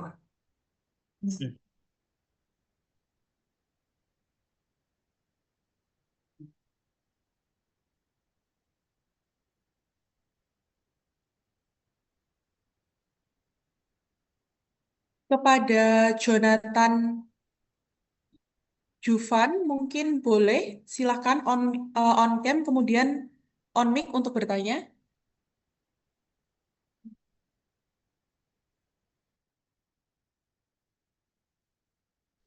Halo, selamat malam. Sorry, kameranya belum bisa. Jadi saya izin untuk off cam ya, untuk bertanyanya. Saya mau bertanya sama Pak Rifan. Pak Rifan, apakah ada insight untuk tadi kan Pak Rifan kan bicara soal corporate action, bicara soal growth story dan narasi di balik perusahaan. Apakah Pak Rifan sendiri ada insight untuk right issue yang rencananya akan dilaksanakan oleh VKTR? Dan VKTR ini kan perusahaan produsen mobil listrik ya, yang kita bisa tahu makronya sendiri harga oil itu semakin hari semakin naik, dan juga kebutuhan mobil listrik pasti akan lebih meningkat lagi. Apakah ada insight soal right issue-nya VKTR? Thank you, Ko. Ya, oke, thank you. Saya langsung jawab. Iya, dipersilahkan kepada Bapak Rifan. Ya, oke. Ya, jadi mungkin saya akan jawab lebih ke red issue-nya ya. Jadi mungkin saya nggak spesifik ke VKTR-nya, tapi saya pengen lebih educate, lebih ke red issue-nya nih, teman-teman. Jadi gini, kalau kita bicara red issue, it can be good, but it can be bad. Maksudnya gimana? Gini, teman-teman perlu pahami dulu apa itu red issue. Red issue itu adalah ketika sebuah perusahaan membutuhkan tambahan dana, tapi dia tidak menerbitkan hutang. Jadi kalau perusahaan tuh ketika butuh dana, dia itu ada dua alternatif pendanaan. Yang pertama adalah hutang. Hutang ini bisa ke bank, bisa menerbitkan surat hutang atau obligasi, bisa menerbitkan apa namanya MTN, medium term notes dan lain sebagainya. Itu hutang. Yang kedua adalah equity. Nah, equity salah satunya adalah red issue. Nah, yang harus kita kritisi. Pertama, ini saya tidak ingin memberikan ikan kepada teman-teman, tapi saya ingin memberikan apa namanya pancingannya. Jadi supaya teman-teman nih meneliti sendiri. Jadi, kalau perusahaan melakukan red issue, yang harus kalian kritisi, pertama adalah kenapa dia melakukan red issue? Apakah dana red issue-nya ini dipakai untuk ekspansi atau sebaliknya dipakai untuk membayar hutang? Nah, jadi kalian kritisi hal tersebut dulu. Apakah red issue ini digunakan untuk ekspansi atau untuk membayar hutang? Karena nggak sedikit perusahaan yang dia melakukan red issue ya untuk membayar hutang. Nah, kalau gitu cara gampangnya gimana? Cara gampangnya adalah, let's say misalkan kalian hitung ya, kan kadang kalau perusahaan red issue dia tahu nih red issue-nya sekian gitu kan. Nah, tapi kalian cek apakah hutangnya banyak atau tidak. Kalau misalkan hutangnya banyak, ya hati-hati loh. Bisa jadi perusahaan itu melakukan red issue untuk bayar hutangnya. Ya, nah jadi itu yang perlu kalian kritisi ya. Jadi pertama, apakah dana retention ini digunakan untuk ekspansi atau untuk bayar hutang ya. Yang kedua, yang perlu kalian kritisi adalah kalau perusahaan melakukan red issue tadi untuk ekspansi ya, kalian kritisi berapa lama return on equity-nya. Sorry, return on investment-nya, ROI. Ya, jadi kalau misalkan nih ROI-nya bisa 10 tahun lebih, itu kelamaan. Tapi kalau misalkan ROI-nya, let's say misalkan 4 tahun, 5 tahun, itu masih masuk akal. Ya, jadi apa namanya, tidak semua red issue itu jelek dan tidak semua red issue itu bagus. Nah, tadi saya sudah berikan pancingannya. Kalian cek red issue-nya digunakan untuk apa. Kalau untuk ekspansi, it can be good. Tapi kalau untuk bayar hutang, it can be bad. Dan yang berikutnya adalah kalian hitung ROI-nya. Oke, dia bikin red issue-nya sekian. Ya, berarti kan kalau misalkan dibilang ini untuk ekspansi, misalkan ya dia red issue 1 triliun, contoh. Ya kan? Nah, kira-kira 1 triliun ini bisa balik berapa lama kalau dia invest? Ya kan? Kalau let's say misalkan dengan adanya ekspansi ini dia bisa mendapatkan tambahan tambahan laba let's say misalkan 200 miliar. Oh, payback periodnya berarti 5 tahun. Oke, ini cepat.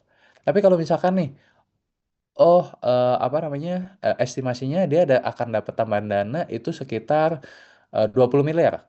1 triliun dibagi 20 miliar, 50 tahun. Kelamaan. Nangkep ya, teman-teman ya?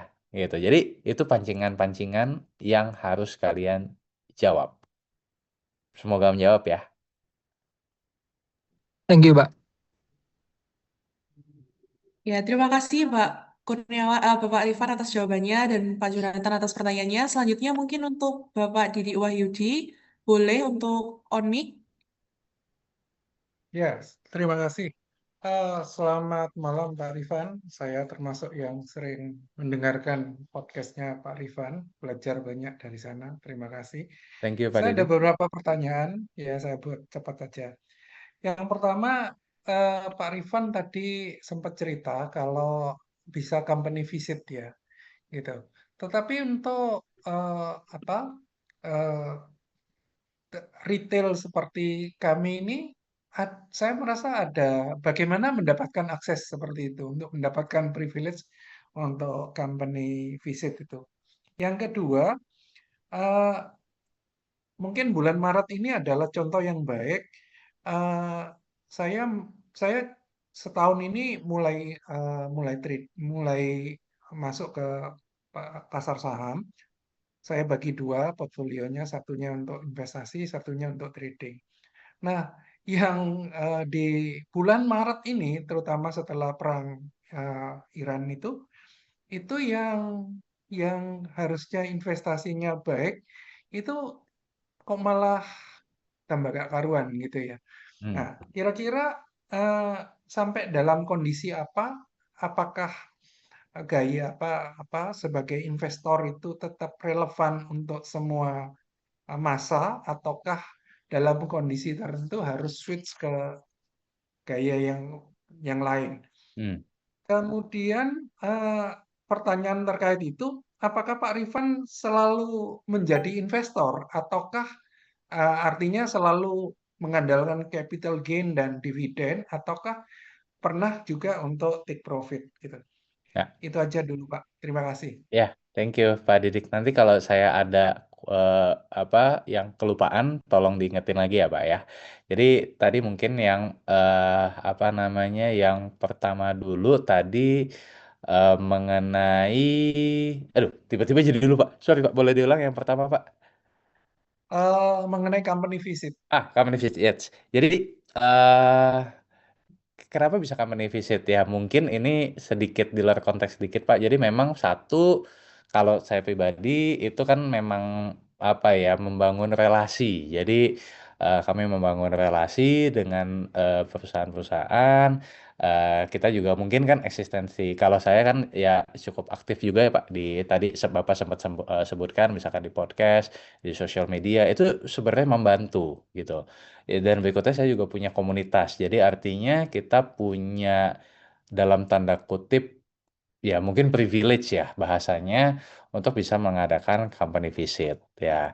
Nah, tapi bagaimana nih kalau misalkan teman-teman investor retail kan mungkin nggak bisa ujuk-ujuk gitu kan. Misalkan tadi Pak Hermanto, Pak saya mau company visit ya kan kan belum tentu juga bisa tembus. Nah, apa cara yang bisa dilakukan? Beberapa opsi yang bisa dipertimbangkan. Pertama, join komunitas. Ya, di sini saya nggak bermaksud untuk promosi ya, tapi misalkan saya punya komunitas, kalau misalkan teman-teman tertarik, boleh join gitu kan. Itu akan lebih mudah, karena di dalam sebuah komunitas, itu biasanya akan lebih mudah untuk tap in ke perusahaan. Itu yang pertama. Jadi bisa join komunitas. Yang kedua, kalau misalkan saya memang tidak mau join komunitas nih, apa yang bisa saya lakukan? Teman-teman bisa menghadiri yang namanya RUPS atau Rapat Umum Pemegang Saham. Nah, memang RUPS ini hanya diadakan setahun sekali, tapi it's better daripada tidak sama sekali. Nah, selain RUPS, ada juga yang namanya Public Expose, teman-teman. Mirip seperti RUPS ya, cuman bedanya lebih apa ya? Mungkin lebih casual biasanya kalau Public Expose ini. Ya, jadi perusahaan selain RUPS ada juga public expose. Nah, itu teman-teman upayakan untuk ikut. Ya, sekarang tidak hanya dilakukan secara offline, tapi juga banyak perusahaan yang mengadakannya secara hybrid. Jadi artinya bisa online, bisa offline. Nah, itu teman-teman cari informasinya kapan perusahaan akan melakukan RUPS, kapan perusahaan akan mengadakan public expose. Nah, itu kalau misalkan apa RUPS atau public expose ya nggak ikut community pun tetap berhak untuk ikut RUPS dan eh, apa namanya public expose tadi gitu ya. Jadi tadi yang pertama join komunitas, tapi kalau misalkan nggak mau join komunitas, yang kedua adalah hadiri RUPS dan public expose. Yang ketiga ya, teman-teman bisa melakukan apa ya, kontak ke investor relation.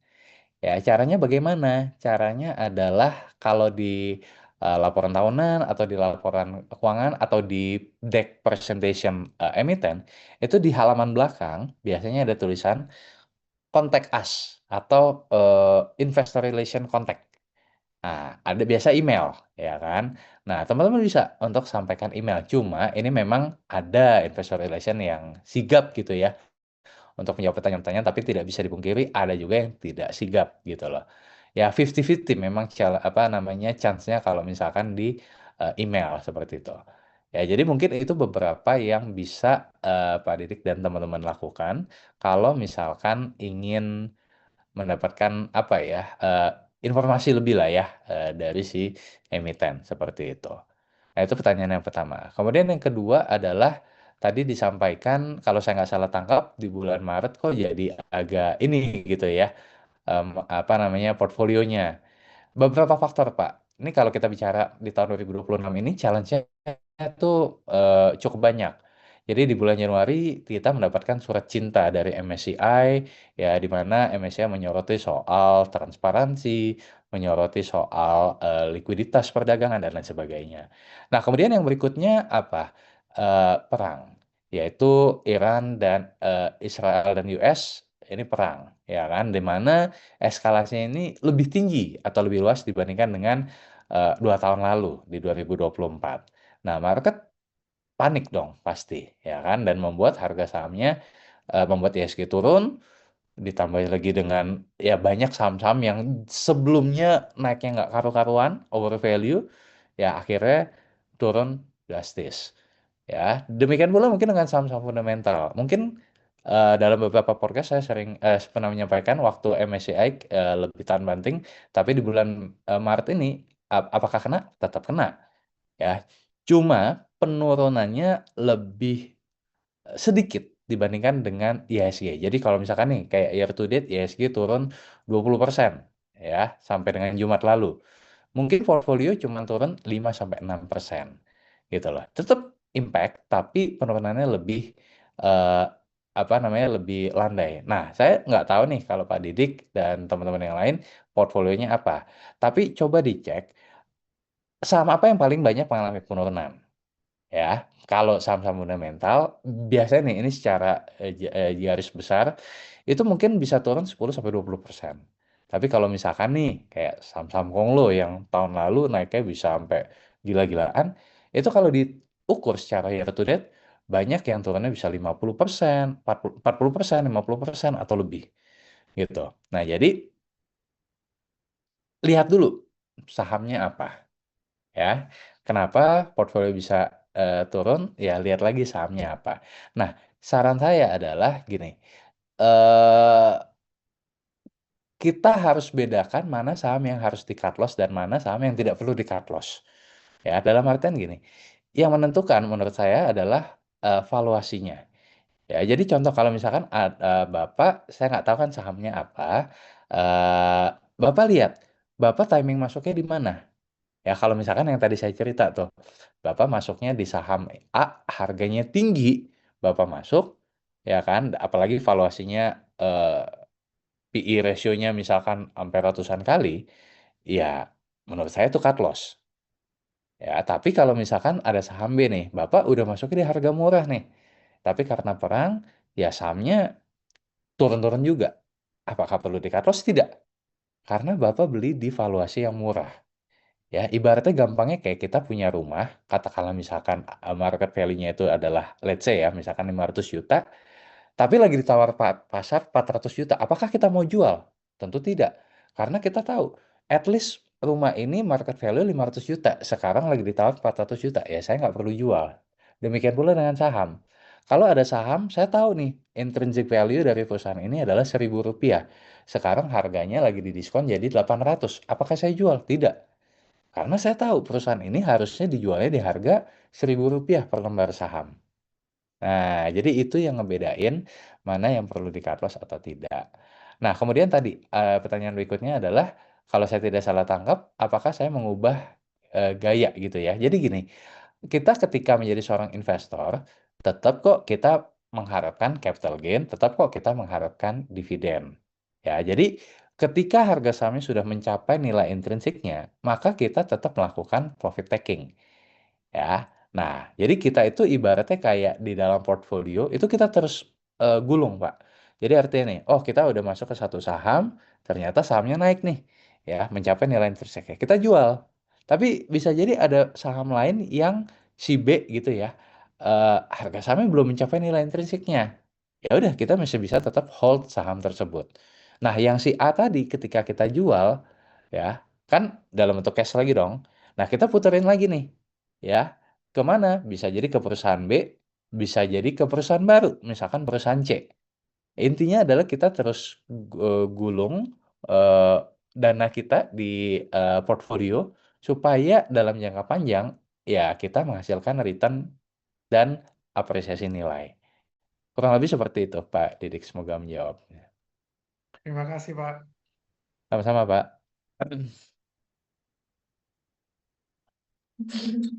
Baik, terima kasih Pak Rifan dan Pak Didi atas pertanyaan dan jawabannya. Untuk selanjutnya, bisa Pak Tom untuk on cam dan juga langsung on mic untuk memberikan pertanyaan. Malam, Pak.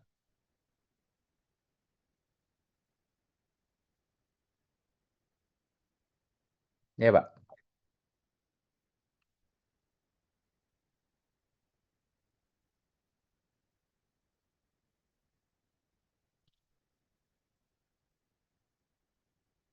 Pak.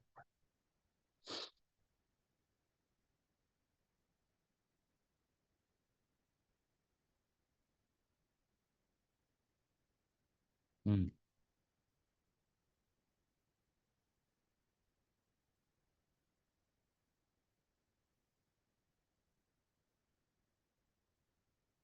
Hmm.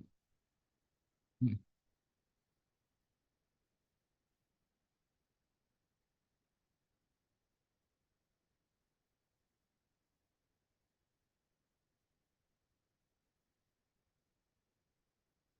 Hmm. Hmm.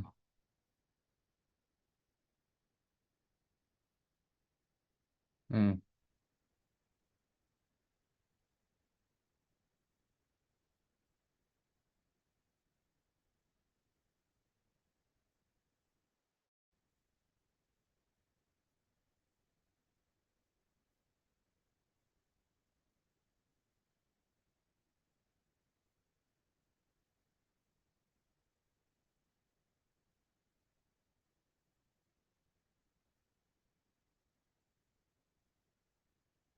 Hmm. Oke. Ya, thank you, Pak Tom. Ini karena pertanyaannya banyak, nanti kalau ada yang kurang, nanti tolong di ini ya, Pak ya. Eh, apa namanya? Tolong diingetin lagi. Jadi tadi mungkin eh apa namanya? Saya mulai dari mana dulu ya? Satu-satu deh, Pak. Yang pertama dulu deh. Itu saya punya kelemahan, Pak. Kalau pertanyaan banyak saya kadang lupa. Boleh yang pertama, Pak?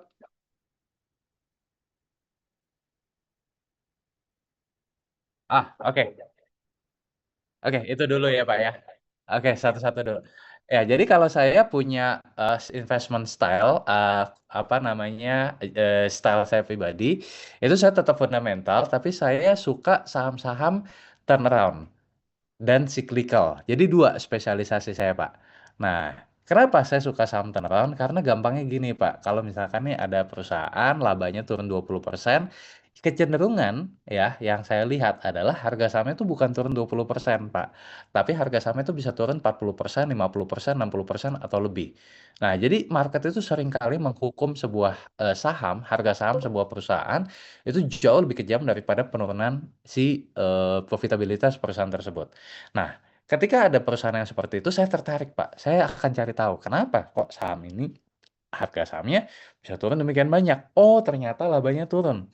Nah, tugas saya itu adalah sebagai dokter, Pak. Jadi ibaratnya kita melakukan diagnosa sama perusahaan ini. Oh, perusahaan ini labanya turun karena faktor A, B, C, D, ya.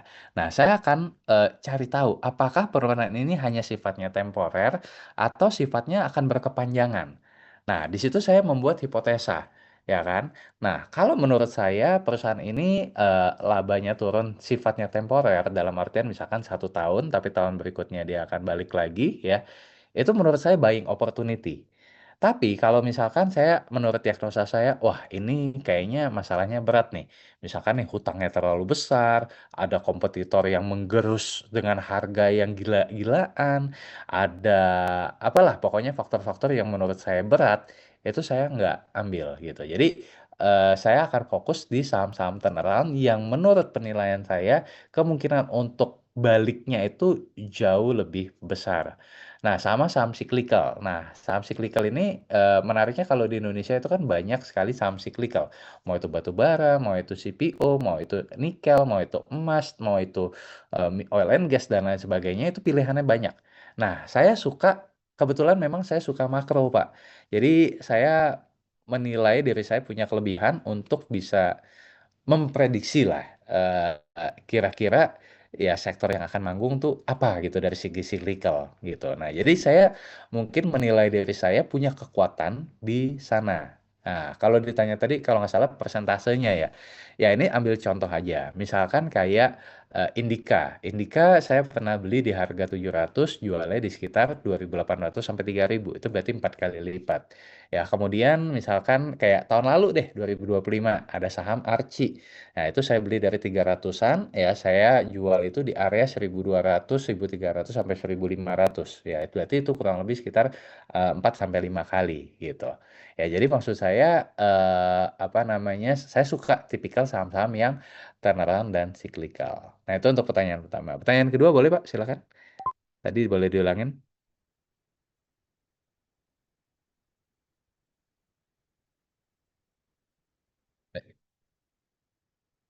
Enggak, saya enggak.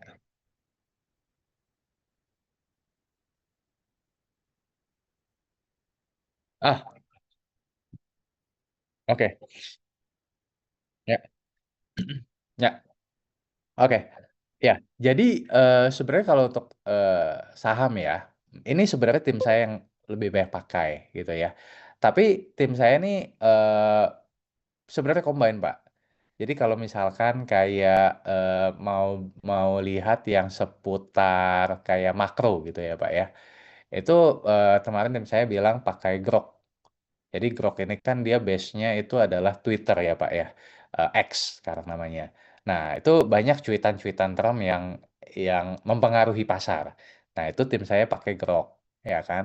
Tapi kalau misalkan dalam apa namanya yang berhubungan dengan tadi segala macam teman lagi tim saya pakai apa namanya Gemini gitu. Nah promptingnya gimana? Nah promptingnya ini juga memang kalau kita promptingnya adalah general ya maka hasil yang keluar juga akan general. Contoh misalkan yang tadi saya sempat mention itu kan yang general ya. Misalkan kayak berapa berikan saya data laba bersih saham Astra dalam 5 tahun terakhir. Nah itu kan general ya kan? Nah, tapi kita bisa melakukan gini, tolong berikan saya komparatif data, apa namanya, misalkan data A, data B, data C, untuk emiten A, B, C, D, E, apa faktor-faktor yang saya mau nilai adalah A, B, C, D, E. Jadi maksud saya adalah semakin eh, apa spesifik kita memberikan promptingnya, maka AI itu juga akan memberikan jawaban yang lebih spesifik juga yang sesuai dengan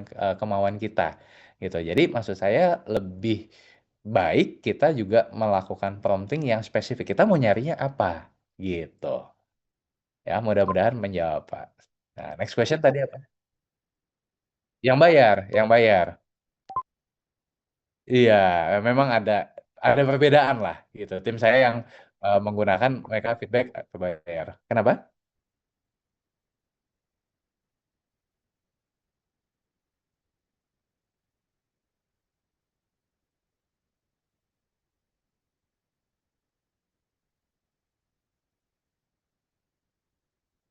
Oh, ya, ya. Ah, oke, ya. Kalau lowongan kita nanti mungkin kalau misalkan teman-teman memang ada yang tertarik ya kita bisa boleh kirimkan CV ya ke recruitment@rifankurniawan.com ya. Tapi ya itu nanti kita bahas di belakang lah ya Pak ya kalau soal itu. Tapi mungkin saya ingin lebih sharing ke yang terkait dengan eh, apa namanya misalkan tadi ya gimana sih supaya bisa jadi expert gitu ya. Menurut saya gini Pak. Misalkan saya atau Hengki atau John gitu ya. Menurut saya yang membedakan adalah pertama kita harus tahu stylenya kita, Pak. Nah, saya tahu saya kalau seperti Hengki saya nggak akan bisa.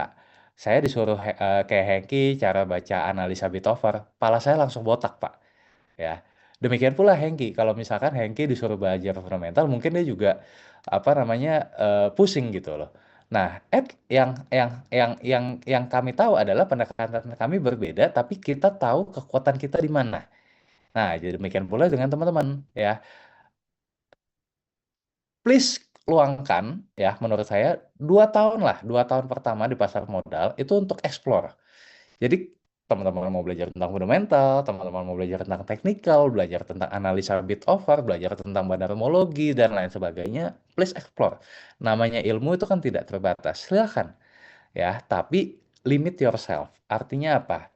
Kasih waktu ke diri kalian, let's say misalkan 2 tahun. Oke, 2 tahun saya mau explore semuanya. Cobain aja semuanya, gitu kan. Nah, nanti setelah 2 tahun, teman-teman tuh akan menemukan your limitation ya. Oh gila, gue kalau misalkan belajar tentang analisa bit offer kayaknya nggak bisa deh karena itu harus bener-bener depan laptop. Sementara saya mungkin bekerja atau saya mungkin punya usaha, aduh kayaknya nggak mungkin deh. Itu contoh aja ya teman-teman ya. Atau sebaliknya, ada juga yang, aduh ini kalau misalkan saya suruh belajar fundamental, kepala saya botak ya karena rasionya banyak banget. Contoh aja misalkan seperti itu ya. Nah, intinya adalah yang mau saya sampaikan, teman-teman please spend ya 2 years menurut saya cukup itu untuk explore. Nah, setelah 2 years, teman-teman ini udah akan menentukan ya, oke, saya akan fokus di mana? Fundamental.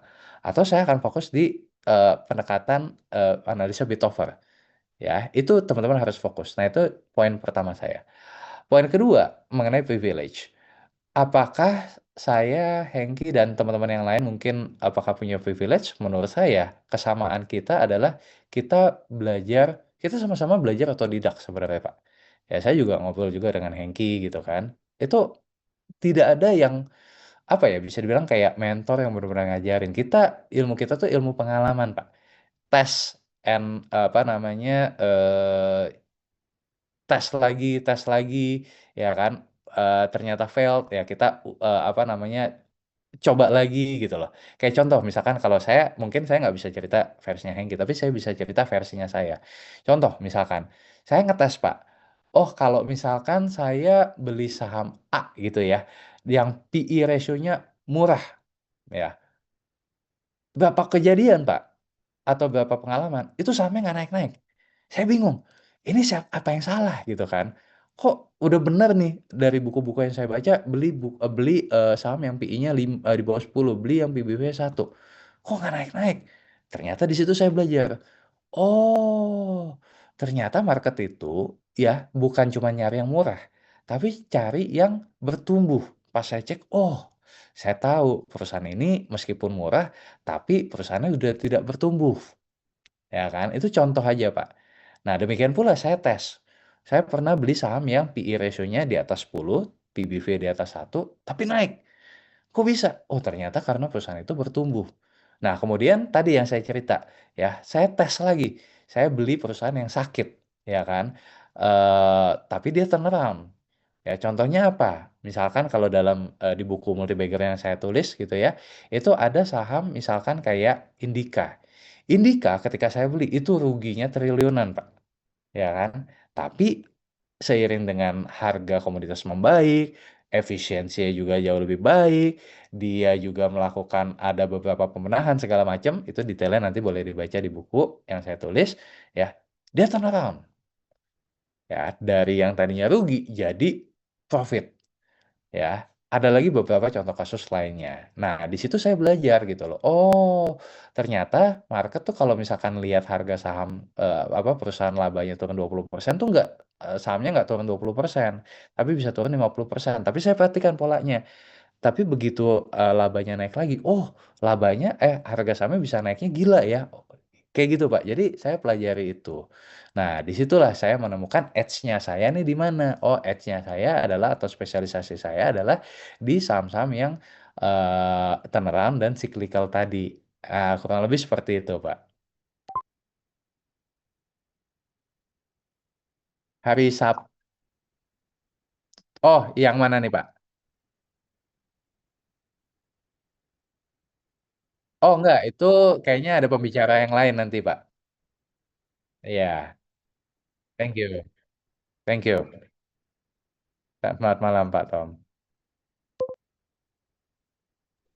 Ya, terima kasih Pak Rifan dan Pak Tom atas pertanyaan dan juga jawabannya. Mungkin karena keterbatasan waktu, kita akan memberikan kesempatan untuk satu penanya terakhir dan untuk satu pertanyaan terakhir kepada Pak Rio Marcelino. Mungkin boleh on cam dan on mic. Baik, selamat malam. Sebelumnya terima kasih atas kesempatannya.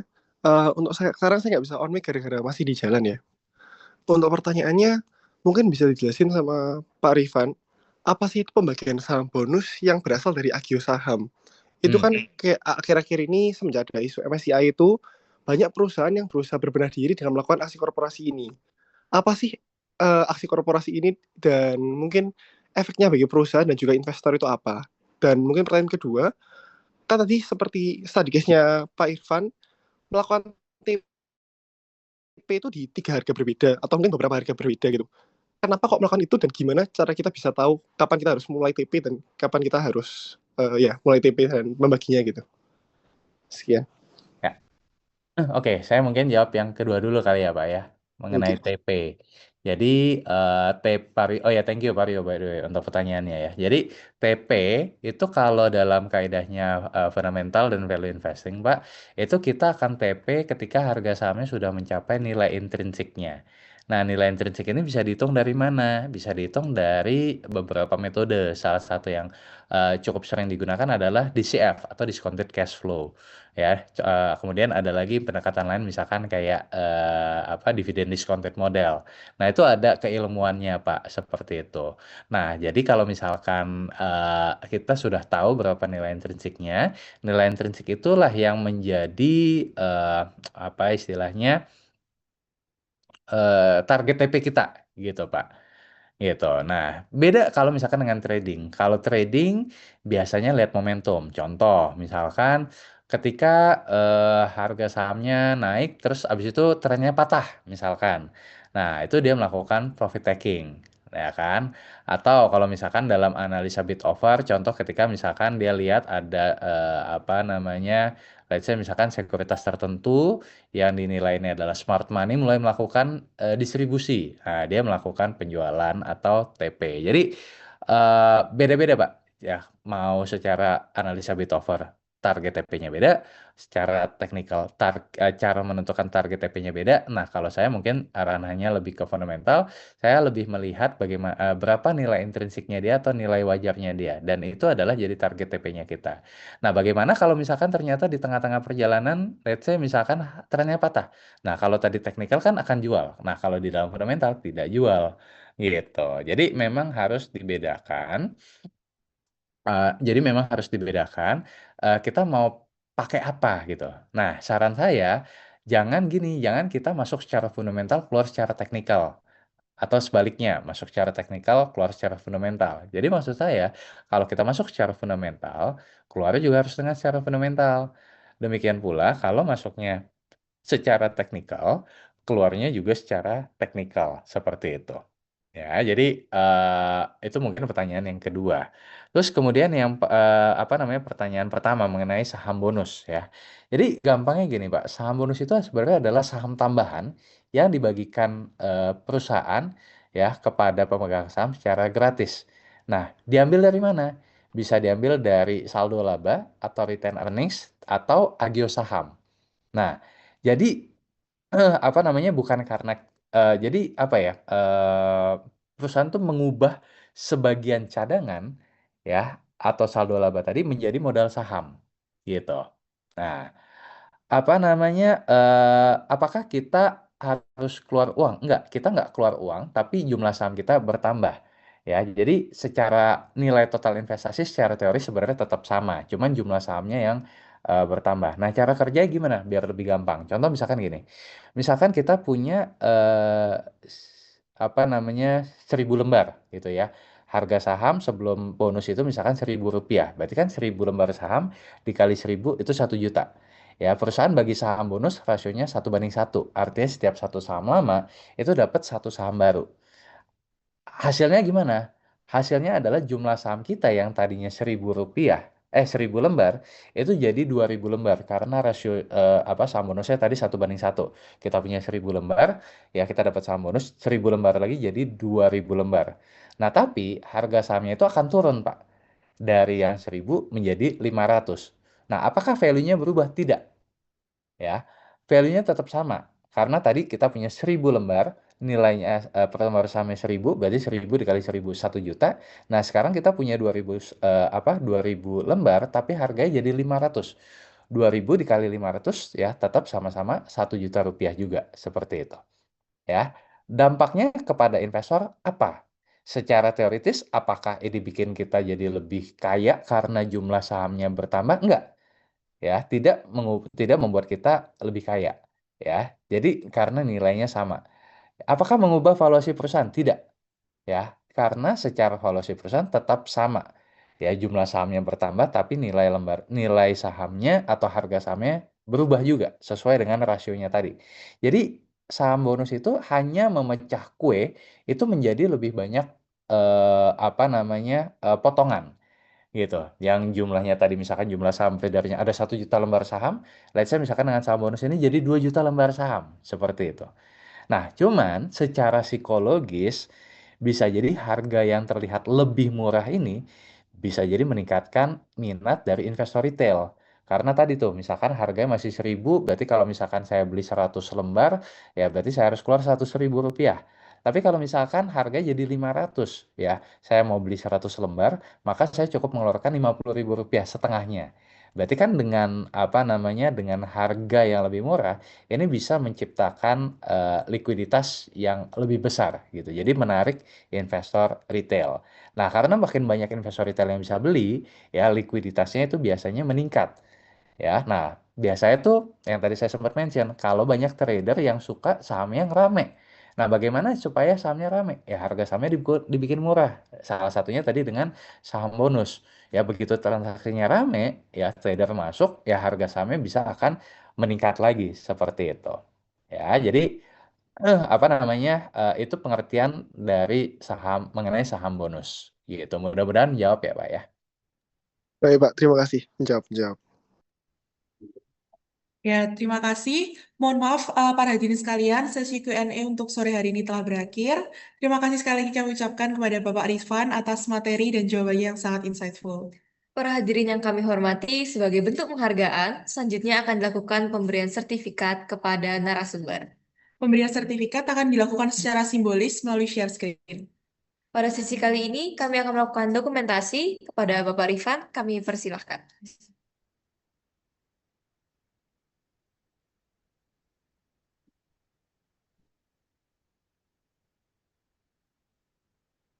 Ya, kami ucapkan terima kasih kepada Bapak Rifan atas waktu dan ilmu yang telah dibagikan pada malam hari ini. Thank you juga buat teman-teman Universitas Ciputra ya. Mudah-mudahan ilmunya bisa bermanfaat. Iya, terima kasih banyak Bapak. Selanjutnya, seperti yang sudah kami umumkan di awal, untuk pengumuman penanya terbaik bisa dicek di kolom chat pada Zoom ya, para hadirin sekalian.